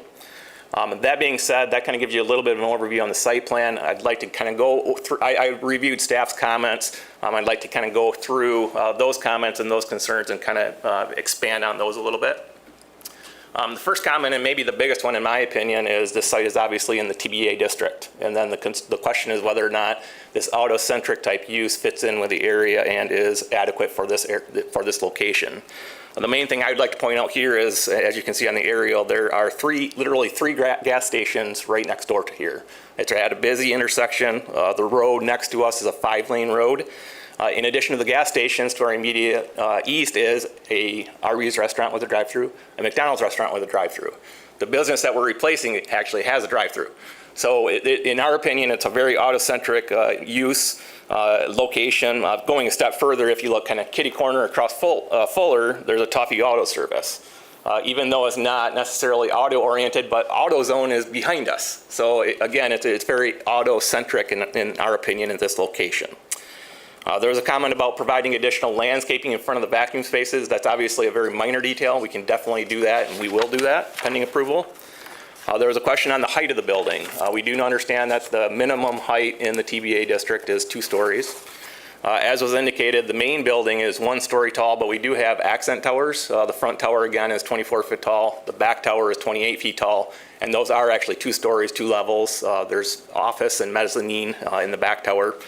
So we feel that that what we're providing is actually meets the ordinance, and quite frankly, and don't know that a reduction or a waiver is really required, but if one is needed, we obviously request that. We think that this, again, though, fits in with the area with what's next door to us.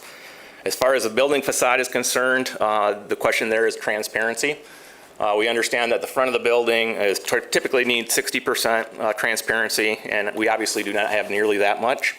The main material on the north facade is mainly metal paneling, an exit door, and then split face block on the base. Tommy actually has used glass in the front before, and that, quite frankly, just does not work.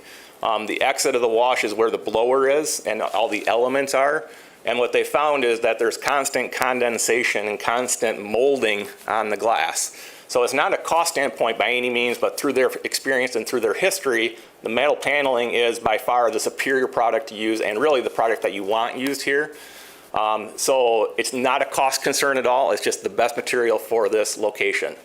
My own opinion on it, the front of the building, like when I drive past them, and you probably see it on the submittal, especially the black metal paneling, in my opinion, it gives the appearance of tinted glass, and I realize that's not necessarily the intent of transparency because you want to be able to see into the building, but it does give the appearance and the sheen of glass. And then the other thing I'd like to point out on the transparency is you'll notice that we have the building centered on the property, and then the sides of the buildings are actually a lot of glass.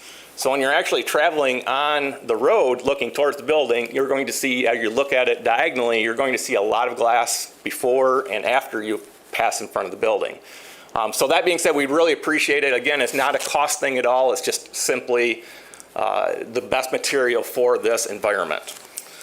The next item is the main entrance being in front of the building. We fully understand that normally in the TVA and elsewhere, the city wants the main entrance in front. While we do have a door in the front, quite frankly, the customers are going to enter the building where they're parked to the east.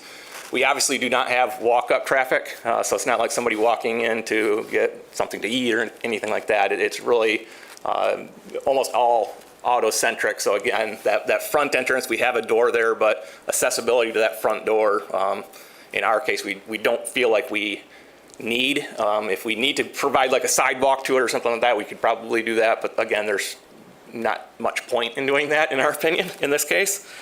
The next comment was about an expression line in the building. My opinion there is that the metal band or the band going around the building and then the top of the glass, that, in my opinion, kind of sets the accent line. And like the band on the front tower is 15 feet, 4 inches off grade. So again, in our opinion, I think we arguably have an expression line available already due to the accent bends on the site. There's a question about bicycle parking being provided. We can definitely do that, no problem there. As I already indicated, traffic study was completed. And then as Elizabeth indicated, John Bartlett from Mobile GR had reviewed all of that. He had asked about the west driveway being wider. Back when I first started the project, I had actually talked to another individual at the traffic department. He asked me to keep it 10 feet wide, but John does want that a little bit wider. We don't care either way, so we'll work that out with them. No problem there. And then he had asked also about the queuing, the amount of queuing that we have on the site. North of the pay station, we have 3 lanes. Each lane will have have the ability to stack about 7 vehicles very comfortably before they get to the north end of the building. So then 7 times 3 is 21.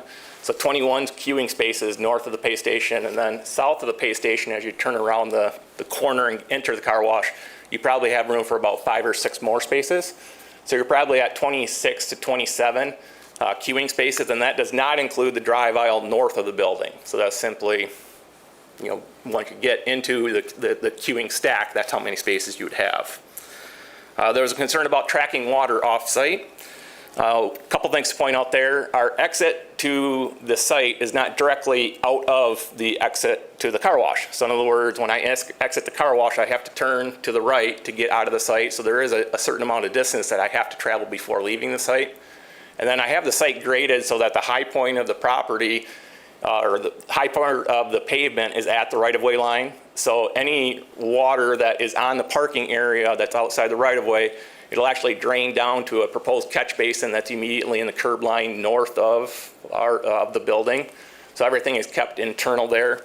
We are also providing a trench drain across the exit, again, to try to pick up that water. There's a question on the reuse of the building.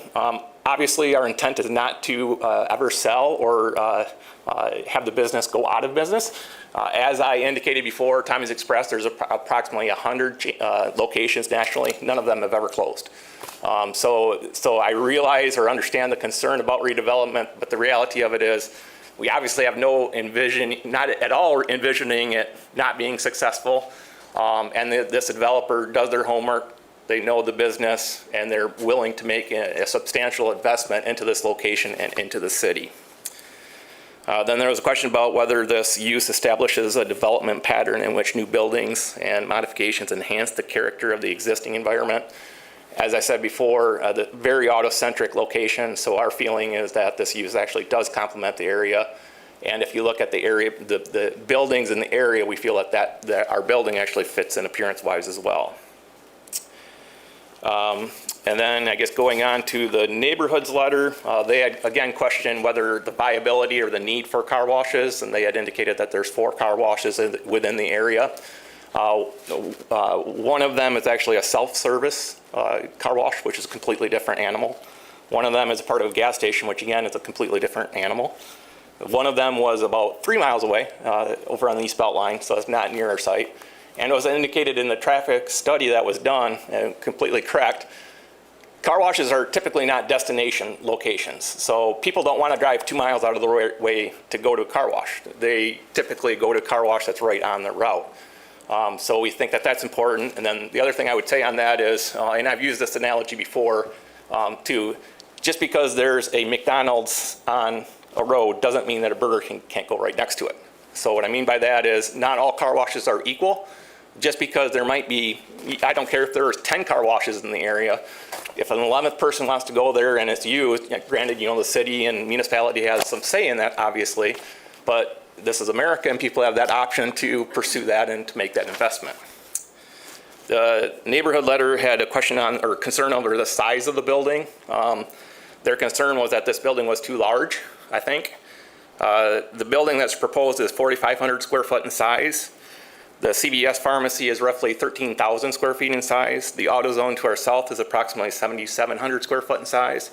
And the Arby's restaurant right next to us is about 4,200 square foot in size. And that doesn't include the massive Family Fare building to the north of us. So our 4,500 we feel is right in line with what's there. And then I think the neighborhood letter actually had a concern on the height of the building, and they were concerned it was too tall. And that's kind of the opposite of the staff saying, well, maybe you're too short. So we feel, again, we're right in line with that. And then lastly, actually maybe 2 more things. The neighborhood letter had mentioned a traffic study, which we've talked about in length now, so I'll just leave it at that. And then lastly, the adverse walkability of the area. And again, I'll point out there's already sidewalk in the location. The proposed project will have 2 drive entrances instead of 3. And then as a traffic study said, is regardless of what use is here, there's going to be traffic to this site. And for instance, the traffic study says on Saturdays, there's actually less traffic to our site than if it were a restaurant or retail. So again, regardless of the use that we have here, I think you're always going to have that, pedestrians crossing a driveway here, regardless of the use. So that being said, sorry for rambling so much, but I kind of wanted to address all the comments that I saw in looking through the staff report and the neighborhood letter. If you want me to go into any more detail on any of that, I'd be more than happy to do that. If you have any questions on the site plan, engineering, or anything like that, I could definitely answer those questions for you. And then if you have any questions business-wise, one of these people behind me can answer those questions. So thank you again.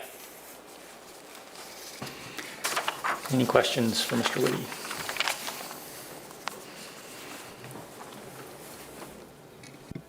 Steve, I didn't hear anything about the utility box in front of the building. Can that be relocated? It sounds like maybe that was an earlier discussion with staff. I don't know if there's problems with that or not. We need to take a look at that and try. All the utilities are in that back room. So all of our water, our main electrical boxes, function of the car wash, basically the brains that run the whole site are in that back room. So keeping it close to there has always been important for the utility companies, but we definitely can consider it. Yeah, and one thing to point out there too, like the rendering, that's actually a photo, I think, of the Hudsonville location.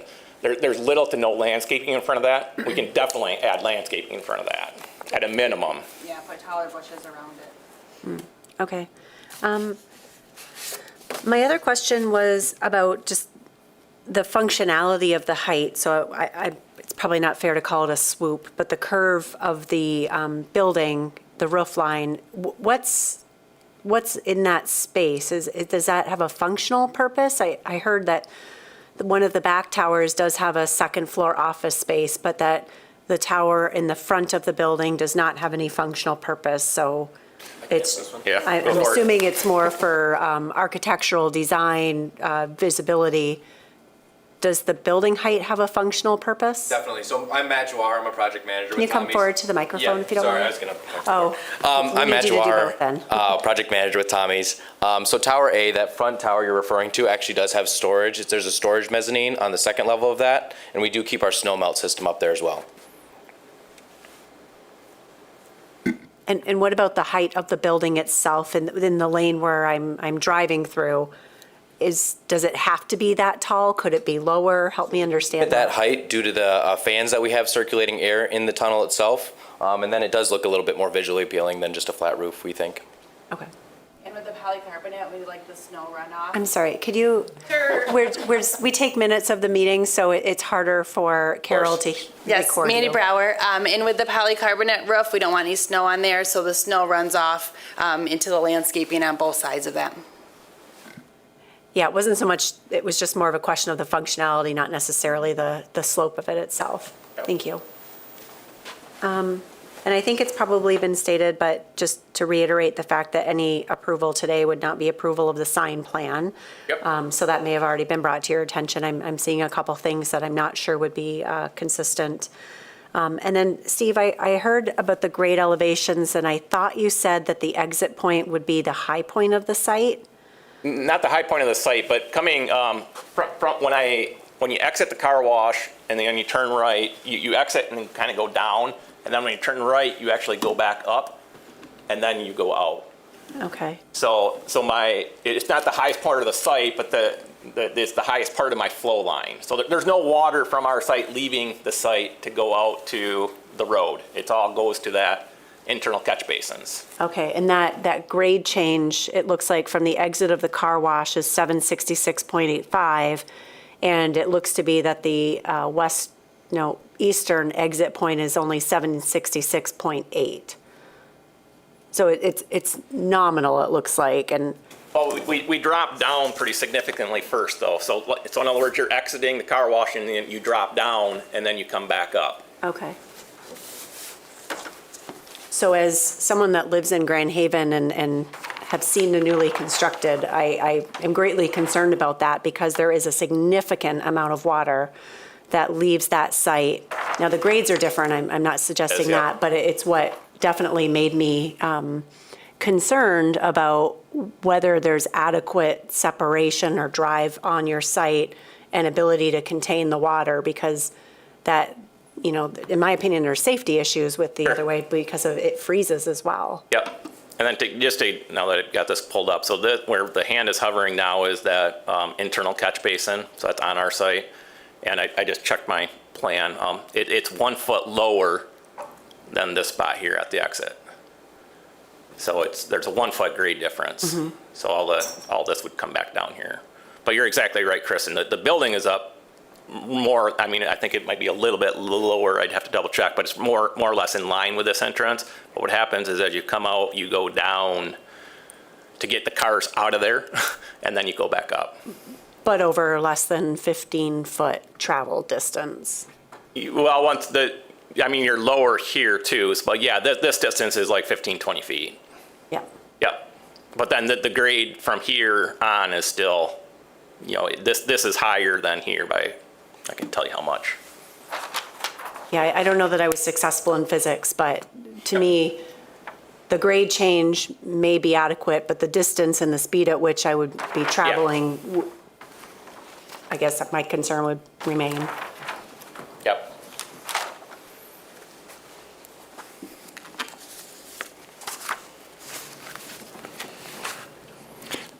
Are you thinking of like a pickup truck with a pool of water in the back? I guess I'm curious from an operator's perspective, how do you look at trying to keep water on the site in those odd vehicle situations? Of course. So we obviously do try and make sure the cars are as dry as possible once they exit the wash themselves, and we are able to control the belt speed as well. So if we are noticing that cars are experiencing a large buildup of water, we are able to slow the belt down so they actually spend longer under those heated blowers and regular blowers as well.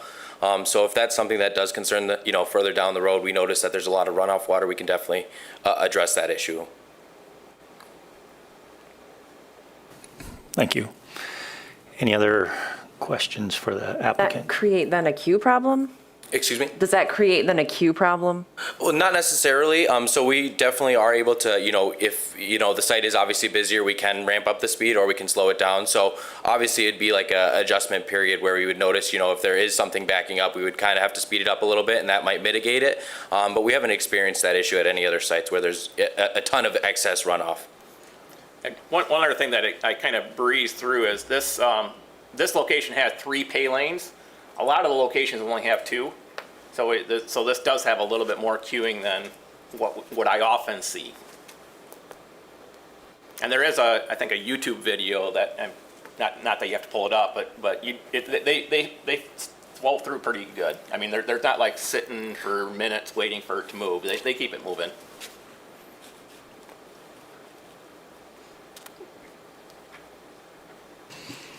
Okay, thank you. We'll open up the public Thank you. hearing. Anyone like to comment on this case? Come forward, state your name. You'll have 3 minutes.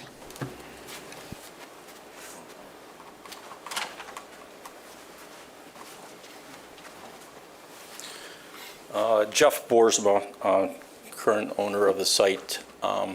Bear with me if I get a little emotional. A little history there. We've been there operating the Adobe for 20 years. We've been in Grand Rapids for 50-plus years.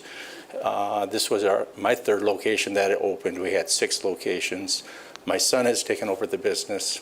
It was with heavy heart that we decided to close this location for health of the family and just the atmosphere we've been in for the last 2 years. Tommy's I've seen, they're persistent in a positive way. They've been looking at this site for the last 5 to 7 years, and I've put off and I put off and I put off because we did a good business there. We served the public well, and but when it came time to do something, they were still there. And I have seen their locations. I think they're a national chain, but I think they're a strong family-oriented business. The gentleman that kept with me for the last 5 to 7 years, I knew in college. A good person, and I think it's a testament to what Tommy's does that he's still with them and working with them. So obviously I support it so we can move our family along. I think it's a good use for that area, and we'll keep Fulton Street and our Chicago Drive going and move on from there. Thank you.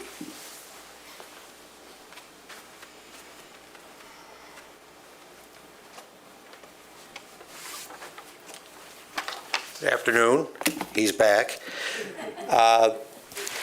For the record, Paul Greenwald, I'm here on behalf of NECA today. The current master plan for this area calls for a neighborhood center with small-scale mixed use of retail, service, and entertainment businesses. It calls for a walkable, pedestrian-friendly atmosphere to promote community. This proposal is neither of those. This is a structure and a business that would be big and dominate the landscape on 28th Street or Alpine or Plainfield. It is huge on Leonard Street. It will bring 950 cars a day according to their own figures. And we must assume that that's an average, and some days will be busier. The location is close to the intersection of Fuller, and the left turn lanes at that location are usually stacked with cars waiting to make a left turn, particularly to go south on Fuller. The building will be large, and it is designed to stand out and dominate the landscape with its red and black colors and its curved roof. It is designed to attract drivers on a busy street. The business is designed to promote vehicle traffic, and as it is designed, it will hinder any attempt to create a pedestrian and walkable friendly business district on Leonard Street Northeast. If this is approved, the city is abandoning the concept of a walkable neighborhood at the Leonard and Fuller intersection.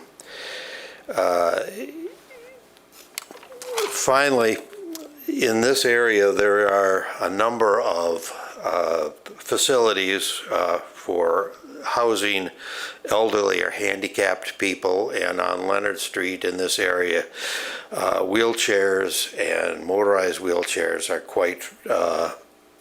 quite common.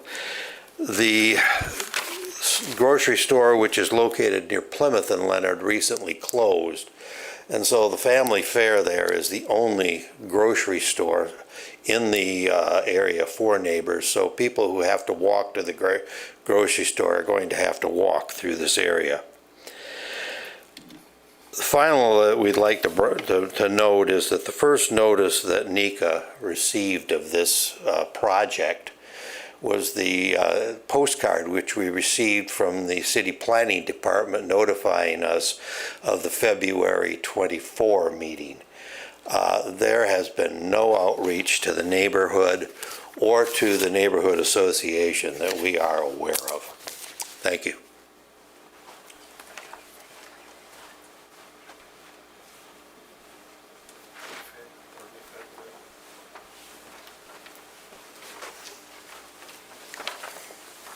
Hi, I'm Ron Osgood.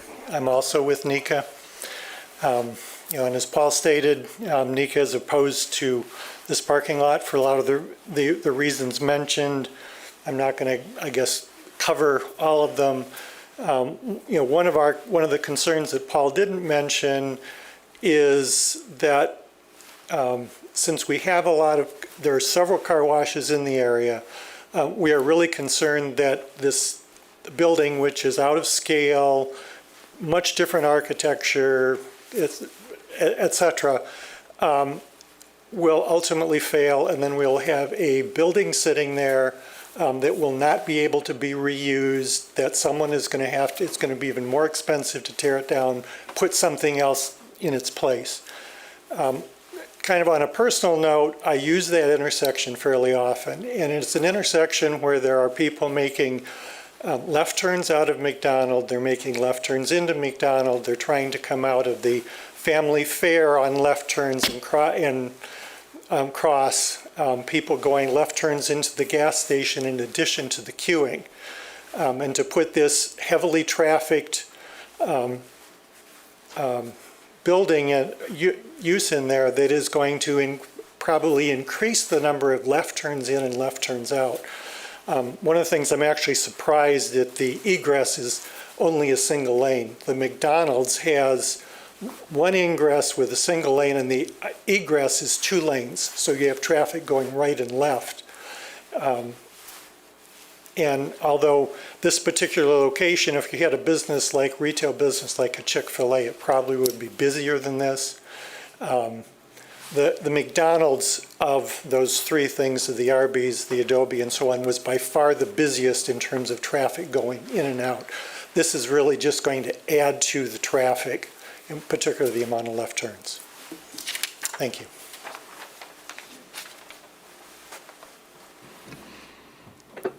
Thank you, and we'll close the public hearing and ask the applicant if there's anything you'd like to respond to.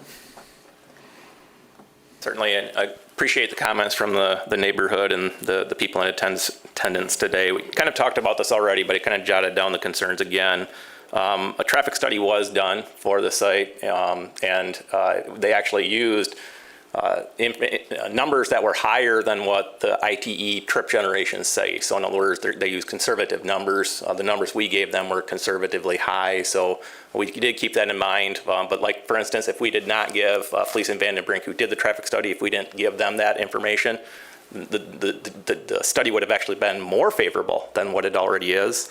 And one, again, thing to point out is the traffic study indicates that on Saturdays, there's actually less traffic here than with this use as it would be if it were retail or a restaurant. There was a comment again about the large size of the building. Just to reiterate, this building that's proposed is about 4,500 square foot in size. The CVS is 13,000 square feet in size. The AutoZone behind us is 7,000 square foot in size. The Arby's is 4,200 square foot in size. The Family Fair, I have no idea how big that is, but that's like probably tenfold as big as we are. There's a question about the walkability. Again, there is sidewalk in place. That would all remain. Our drive entrances, where we cut across the side entrance, we'd have the ramps and do everything per code. Regardless of what business goes on this property, there's going to be sidewalk crossing a driveway. So regardless of what the use is, I don't care if it's a restaurant, retail, or whatever else, there's going to be that sidewalk crossing the driveway. As far as there being no outreach to the neighborhood, we did contact Betsy Hernandez. I believe she's part of NECA. Dan Kender can kind of speak to that too, but we did send her plans. I think talked to her a time or two, and then the last time we contacted her, I don't think we heard back. I don't know the dates of that. We did try to reach out to them in advance of the meeting though. There's a question again about the number of car washes in the area. As I indicated before, there are two, the ones that were referenced are either further away or self-service or part of a gas station. And again, people generally don't like to drive out of the way to get to a site. And then there was a question about failing businesses. This developer knows what they're doing. They have Tommy's as a whole, not necessarily QCW, but Tommy's as a whole, again, has 100 stores throughout the country, and none of them have closed. And they're making a substantial investment in this area and in the city.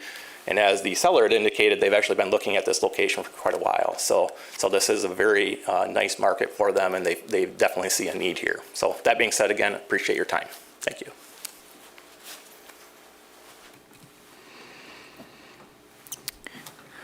All right, planning commissioners. Thoughts? Yeah, I think it is a little difficult to reconcile the TNTBA with the significant uses that are already in place in this zone district, and that this requested use is consistent with the uses in the space, but as we've heard in public comment, inconsistent with some of the standards in the TNTBA. So it's difficult to reconcile those two things. I think the traffic study, appreciate that was requested and that it was completed, and it does indicate that there wouldn't be, that the structures in place, the systems and traffic systems in place will be adequate to meet the needs of the increased traffic flow. So I don't see that as a particular concern. But again, it is difficult to reconcile the standard of the TNTBA with this use while we have 3 gas stations and 2 drive-through restaurants adjacent to this use. Yeah, I agree. It's difficult to kind of think that through in your head. I also feel that like zoning is supposed to look forward, right, as to what we ultimately want our neighborhoods to become. it kind of has to start somewhere at the same time, right? Like something kind of has to be the first thing to head towards the first area. And I think I love car washes, right? We talked about this earlier. Like I love to sit there and watch everything go down the window. It's a ton of fun. But I also, a restaurant that has a drive-through or something like that and a car wash are two very different things to a neighborhood as well, right? Like you go into a restaurant, you may see your friends, and may become a neighborhood gathering place. You're never going to get that at the car wash, right? You're all going to go in there, you're going to go there, you're going to pay, you're going to zoom out. It's difficult. You know, I think the letter from the neighborhood association carries a lot of weight with me. I mean, I think they're onto something here. I have no doubt that the applicants have tried really hard to build a really nice facility. I question whether it fits here. Yeah, I agree with that. Ultimately, I think the question is based on the zoning district. What do we like? What kind of development do we want to be here? And based on the purpose and intent of that zoning district, it's not auto-oriented. And I think the inflexibility of this proposed use carries a lot of weight, and I'm glad to hear that we have really knowledgeable and great owners, but as Commissioner Rosaboom reminds us regularly, the use goes with the land, and it doesn't matter who owns it right now. We have to think about how this is going to function in the future, and yeah, I appreciate that the traffic study was done. I acknowledge that it indicates that there will be limited impact or worsening of the traffic situation as a result of this use. And I acknowledge that there are a lot of auto-oriented uses there now, but thinking about what we want, the type of development in the future based on the TNTBA zone district, I don't think this fits, and I'm not in support of it.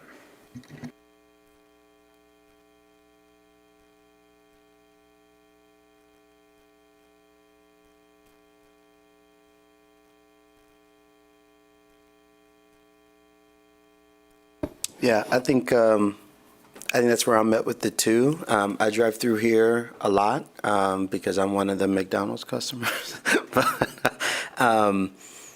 But is like when I drive through at night, especially, like you can just tell, like it would be great if it was more walkable. And this intersection is definitely not a walkable intersection. But yeah, at the same time,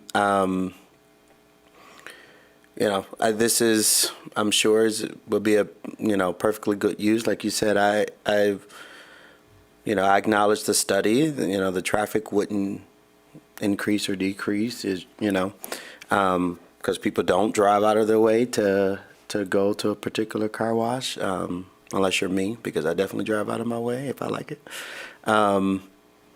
But yeah, overall, I would be opposed to this because, just like the commissioner said, I think we got to start somewhere, and if we want to see it be more walkable, then maybe this is a time to act on that. Can I ask a quick question about the gas stations that were approved? Did those need, sorry to demonstrate my ignorance for the record, but did those need special land use approval in the TNTBA because they were gas stations? So yes, gas stations would need a special land use. I believe these ones pre-existed our current ordinance. So without going back through, I couldn't say for certain what use process they went through. Okay. What about the drive-through restaurants, or the restaurants with the drive-throughs, I should say? The restaurants themselves would be permitted, but the drive-through components also require special land use in the TBA. So I guess I ask those questions and not to suggest we shouldn't be looking forward, but it is, I'm challenged to think that we have to hold this land use request accountable when we haven't apparently held anybody else in the TNTBA accountable to the same standards. Not this body particularly, and I know today's decision is independent really of those decisions of the past, but if each one of those required special land use and that each of those uses is likewise inconsistent or difficult to reconcile with the TNTBA zone district. Again, I continue to be really challenged to say no to this one when we've said yes to what looks like at least 4, because I think the McDonald's might be outside the TNTBA zone, but the Arby's is in it. Or maybe they're both on that parcel, but I just think that's difficult. I get the use runs with the land. Those uses that we already approved that are outside the TNTBA zone standards are also running with the land. And so this isn't going to become a more walkable community intersection because of this one use when we already have these existing uses that are inconsistent with the walkability of the intersection. So I just want to clarify, though, that all of these uses that you've just referenced, all of the uses existed prior to the current zoning ordinance. So if they were being requested today, they would come through Planning Commission for special land use. But I don't have the history readily available to know what zone district was in effect at the time, or what plan. Well, I know it wasn't the current plan, but what plan was in effect at the time that those adjacent auto-oriented uses were approved. So when we did the O2 master plan, clearly the vision changed from what we were seeing in existence at that point. So I have the 06 aerial on my screen here, which is why I can say with confidence, I can see all of those uses with the gas stations and the existing drive-through facilities are all still here, or still all there on my screen. So yeah, we'd have to do some sort of history of each property to know when they were developed and what ordinance, but I don't know whether that's really relevant as much as because they were developed under a different plan, different vision, and different ordinance. If I may add, I actually did look it up, and I remember it was, I think, C2 community commercial. I don't remember if drive-throughs required special land use approval or not, but I think it's also a reflection of planning at that time.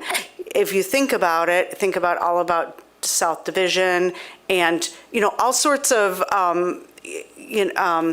neighborhood, or, current TBA zone districts, we allowed huge parking lots in front and buildings in back and pole signs. So I think, things have changed over time. So regardless of how it was approved, our community standards have clearly changed. I must say that, I am torn because I understand the desires of the neighborhood association, but I agree with Commissioner Beeler in that, because of the use that's already patterned there. I don't know how long this site has been vacant, but at least it's built up to the curb, and you don't have parking in the front, which to me, you do across the street, and it's just always deserted, and I'd like to see more infill there more than anywhere. I also refer to, in my mind, Michigan and Fuller, just past the gas station and before Ace Hardware is a drive-through car wash. And for some reason, it doesn't feel to me that it interrupts the other activities. It's just another opportunity for, everyday errands that we all run. So in that regard, I think I'm supportive of this use.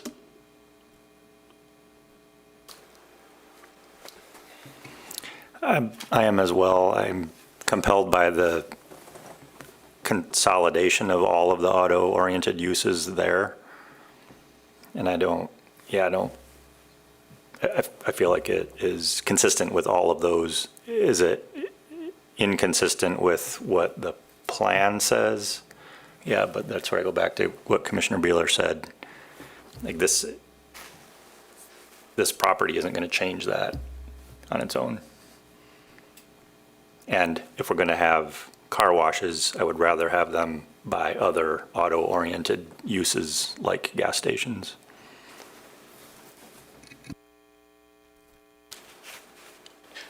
When I stood up, I was going to just mention one thing, and I obviously understand the struggle and the dilemma here. And the one thing I was going to point out is in the TNTBA, car washes are allowed with a special land use. Otherwise, we wouldn't be even making this request.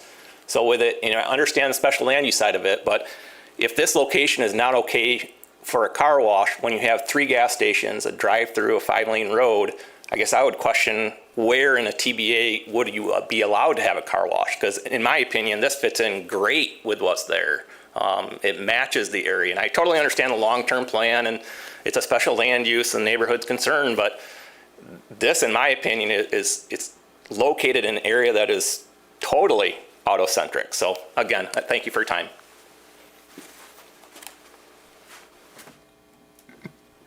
I'm curious, we've talked a little bit about the use, perhaps the struggle of whether the use is appropriate, but I haven't heard much about the building design and the concern about it being kind of that single-purpose design of, clearly you look at it and you know whose it is and what it is, and I think the neighborhood letter as well as the ordinance would question whether that's appropriate. So I think it would be helpful if there was some commentary on the record to discern between design and use. I think that that's purposeful, I would imagine. People want to be able to recognize it. McDonald's is recognized with their, design, no matter where you go. So it's 2 doors down. And that's the, I call it art, or just the way in which we market things as well in this busy, kind of environment. So to me, the design's kind of fun.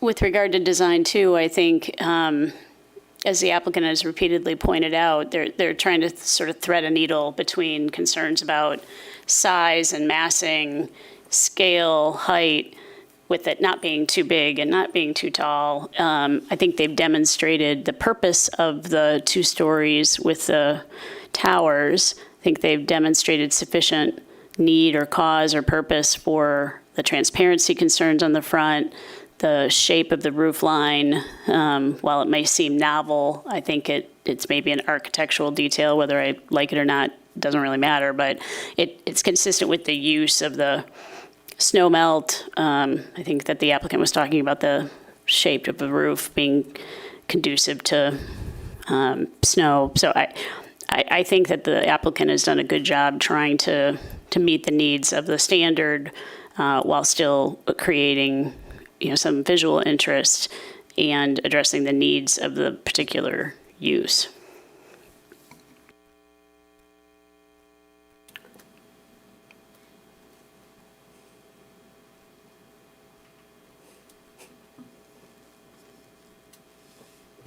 Yeah, I agree. Single-use buildings are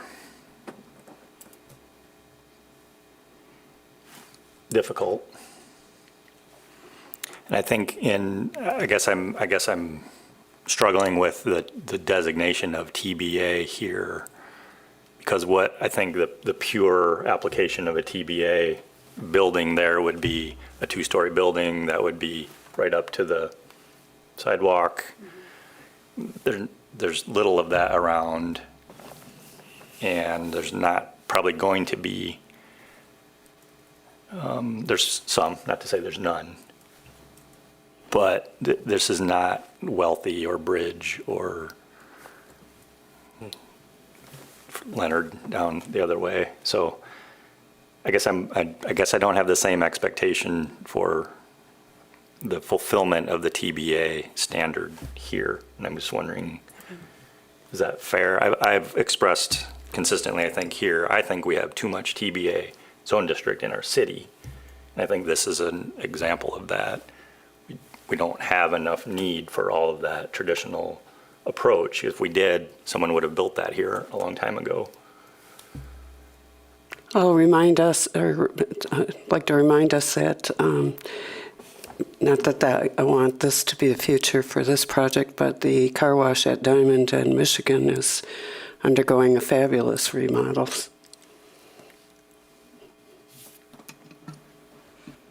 Yeah, I mean, I would think the design of the car wash is great. As I mentioned earlier, I think it looks really nice and it's well designed.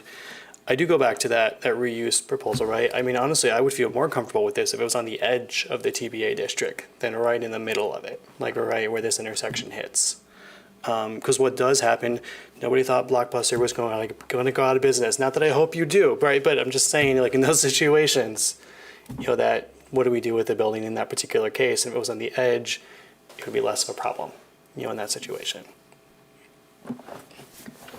Well, and I think where we have had new development, if you think of Jimmy John's and the Jude's building, we have had, in more, the architecture was more reflective of the TBA, even in this district.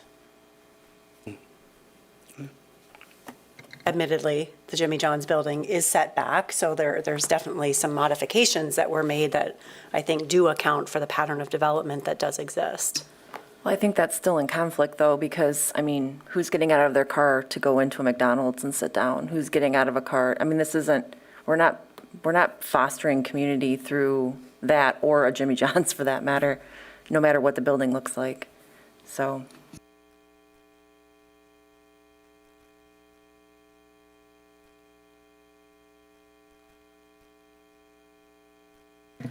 Well, I think if we're going down a line toward approval, that we should at least hide the utility box that's in the front.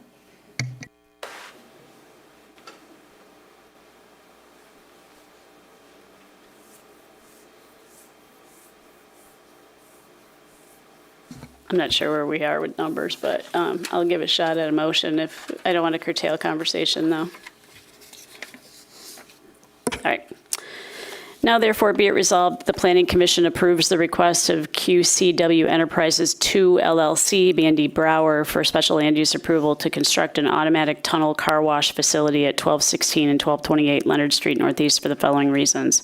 The proposed use will be consistent with the purpose and intent of the master plan and zoning ordinance including the zone district, because the use will support the vitality of the business district by providing a mix of uses in a commercial area. The proposed use will meet the site plan review standards of section 5.12.8.e because the site will be developed in conformity with all site improvement provisions of the zoning ordinance relative to and proportionate to the extent of redevelopment, except where departures are permitted by the Planning Commission. Safe, convenient, and well-defined vehicular and pedestrian circulation within and to and from the site will be provided. The proposed use will be compatible, harmonious, and appropriate with the existing or planned character and uses of the neighborhood, adjacent properties, and the natural environment, because the proposed use will be consistent with the existing auto-oriented character of the surrounding uses and development. The proposed building will be scaled, massed, oriented, sited, and architecturally designed in a manner not inconsistent with other development in this TN neighborhood classification. The proposed use will not have potentially adverse effects on the neighborhood because vehicle wash activities will be contained within the building. The building and entrances will be appropriately oriented on the site, and adequate vehicle stacking and parking will be provided. The proposed use will not be detrimental, hazardous, or disturbing to existing or future uses or to the public welfare because excessive noise, glare, or visual clutter is not anticipated. The proposed use will not adversely affect the walkability of the neighborhood, impair the pedestrian circulation patterns, disrupt the continuity of the urban street wall, or otherwise hinder the creation of a pedestrian-oriented environment because the relationship of the new building will be similar to that of the existing building on the site. Adequate connections to existing walkways and public sidewalks are proposed, and the proposed building will be placed at the RBL, reestablishing the street wall. The proposed use will not be detrimental to the financial stability or the economic welfare of the city because the use will encourage other investment in the area, and the use will enhance property values. Be it further resolved that the following conditions of approval shall apply. Standard conditions set A, approvals which have been previously read. And if I could ask Elizabeth to put those up on the screen for your reference, that would be great. Thank you. 2, that elements to mitigate off-site water tracking be incorporated into the site design. 3, that the width of the westerly vehicular entrance to, 3, that the width of the westerly vehicular entrance be finalized with city traffic engineers. And 4, that the utility box be placed. Do we have a specific location? Well, I guess there's 2, if you'd like it to be in the side yard, or that all utility boxes in front of the building shall be fully screened with 3-season landscaping.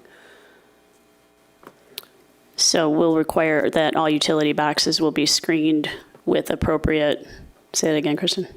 I said shall be fully screened with 3 seasons landscaping. And that is the conclusion of my motion. Under standard 1, might you also want to mention the development trend of the neighborhood?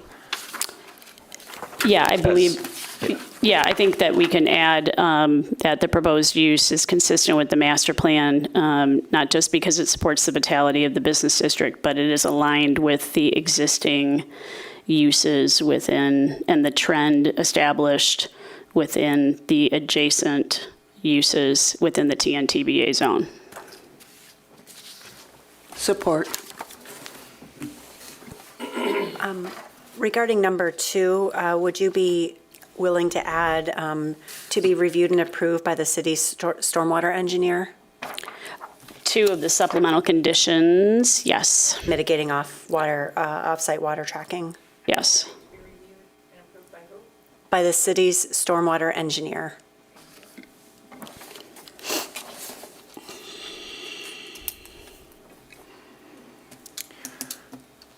Any further discussion? I'll make one more observation. The building that has the Big B Coffee in it, and the CVS building, and the Jimmy John's building they all have drive-throughs. I agree with that. If I can comment as well, though, I'm glad they're positioned up in the front of that big parking lot, and would hope to see more along that north side like that, where you at least you're not just looking on a big wasteland of parking that's empty. Any further discussion? All those in favor say aye. Aye. Any opposed, same sign. Aye.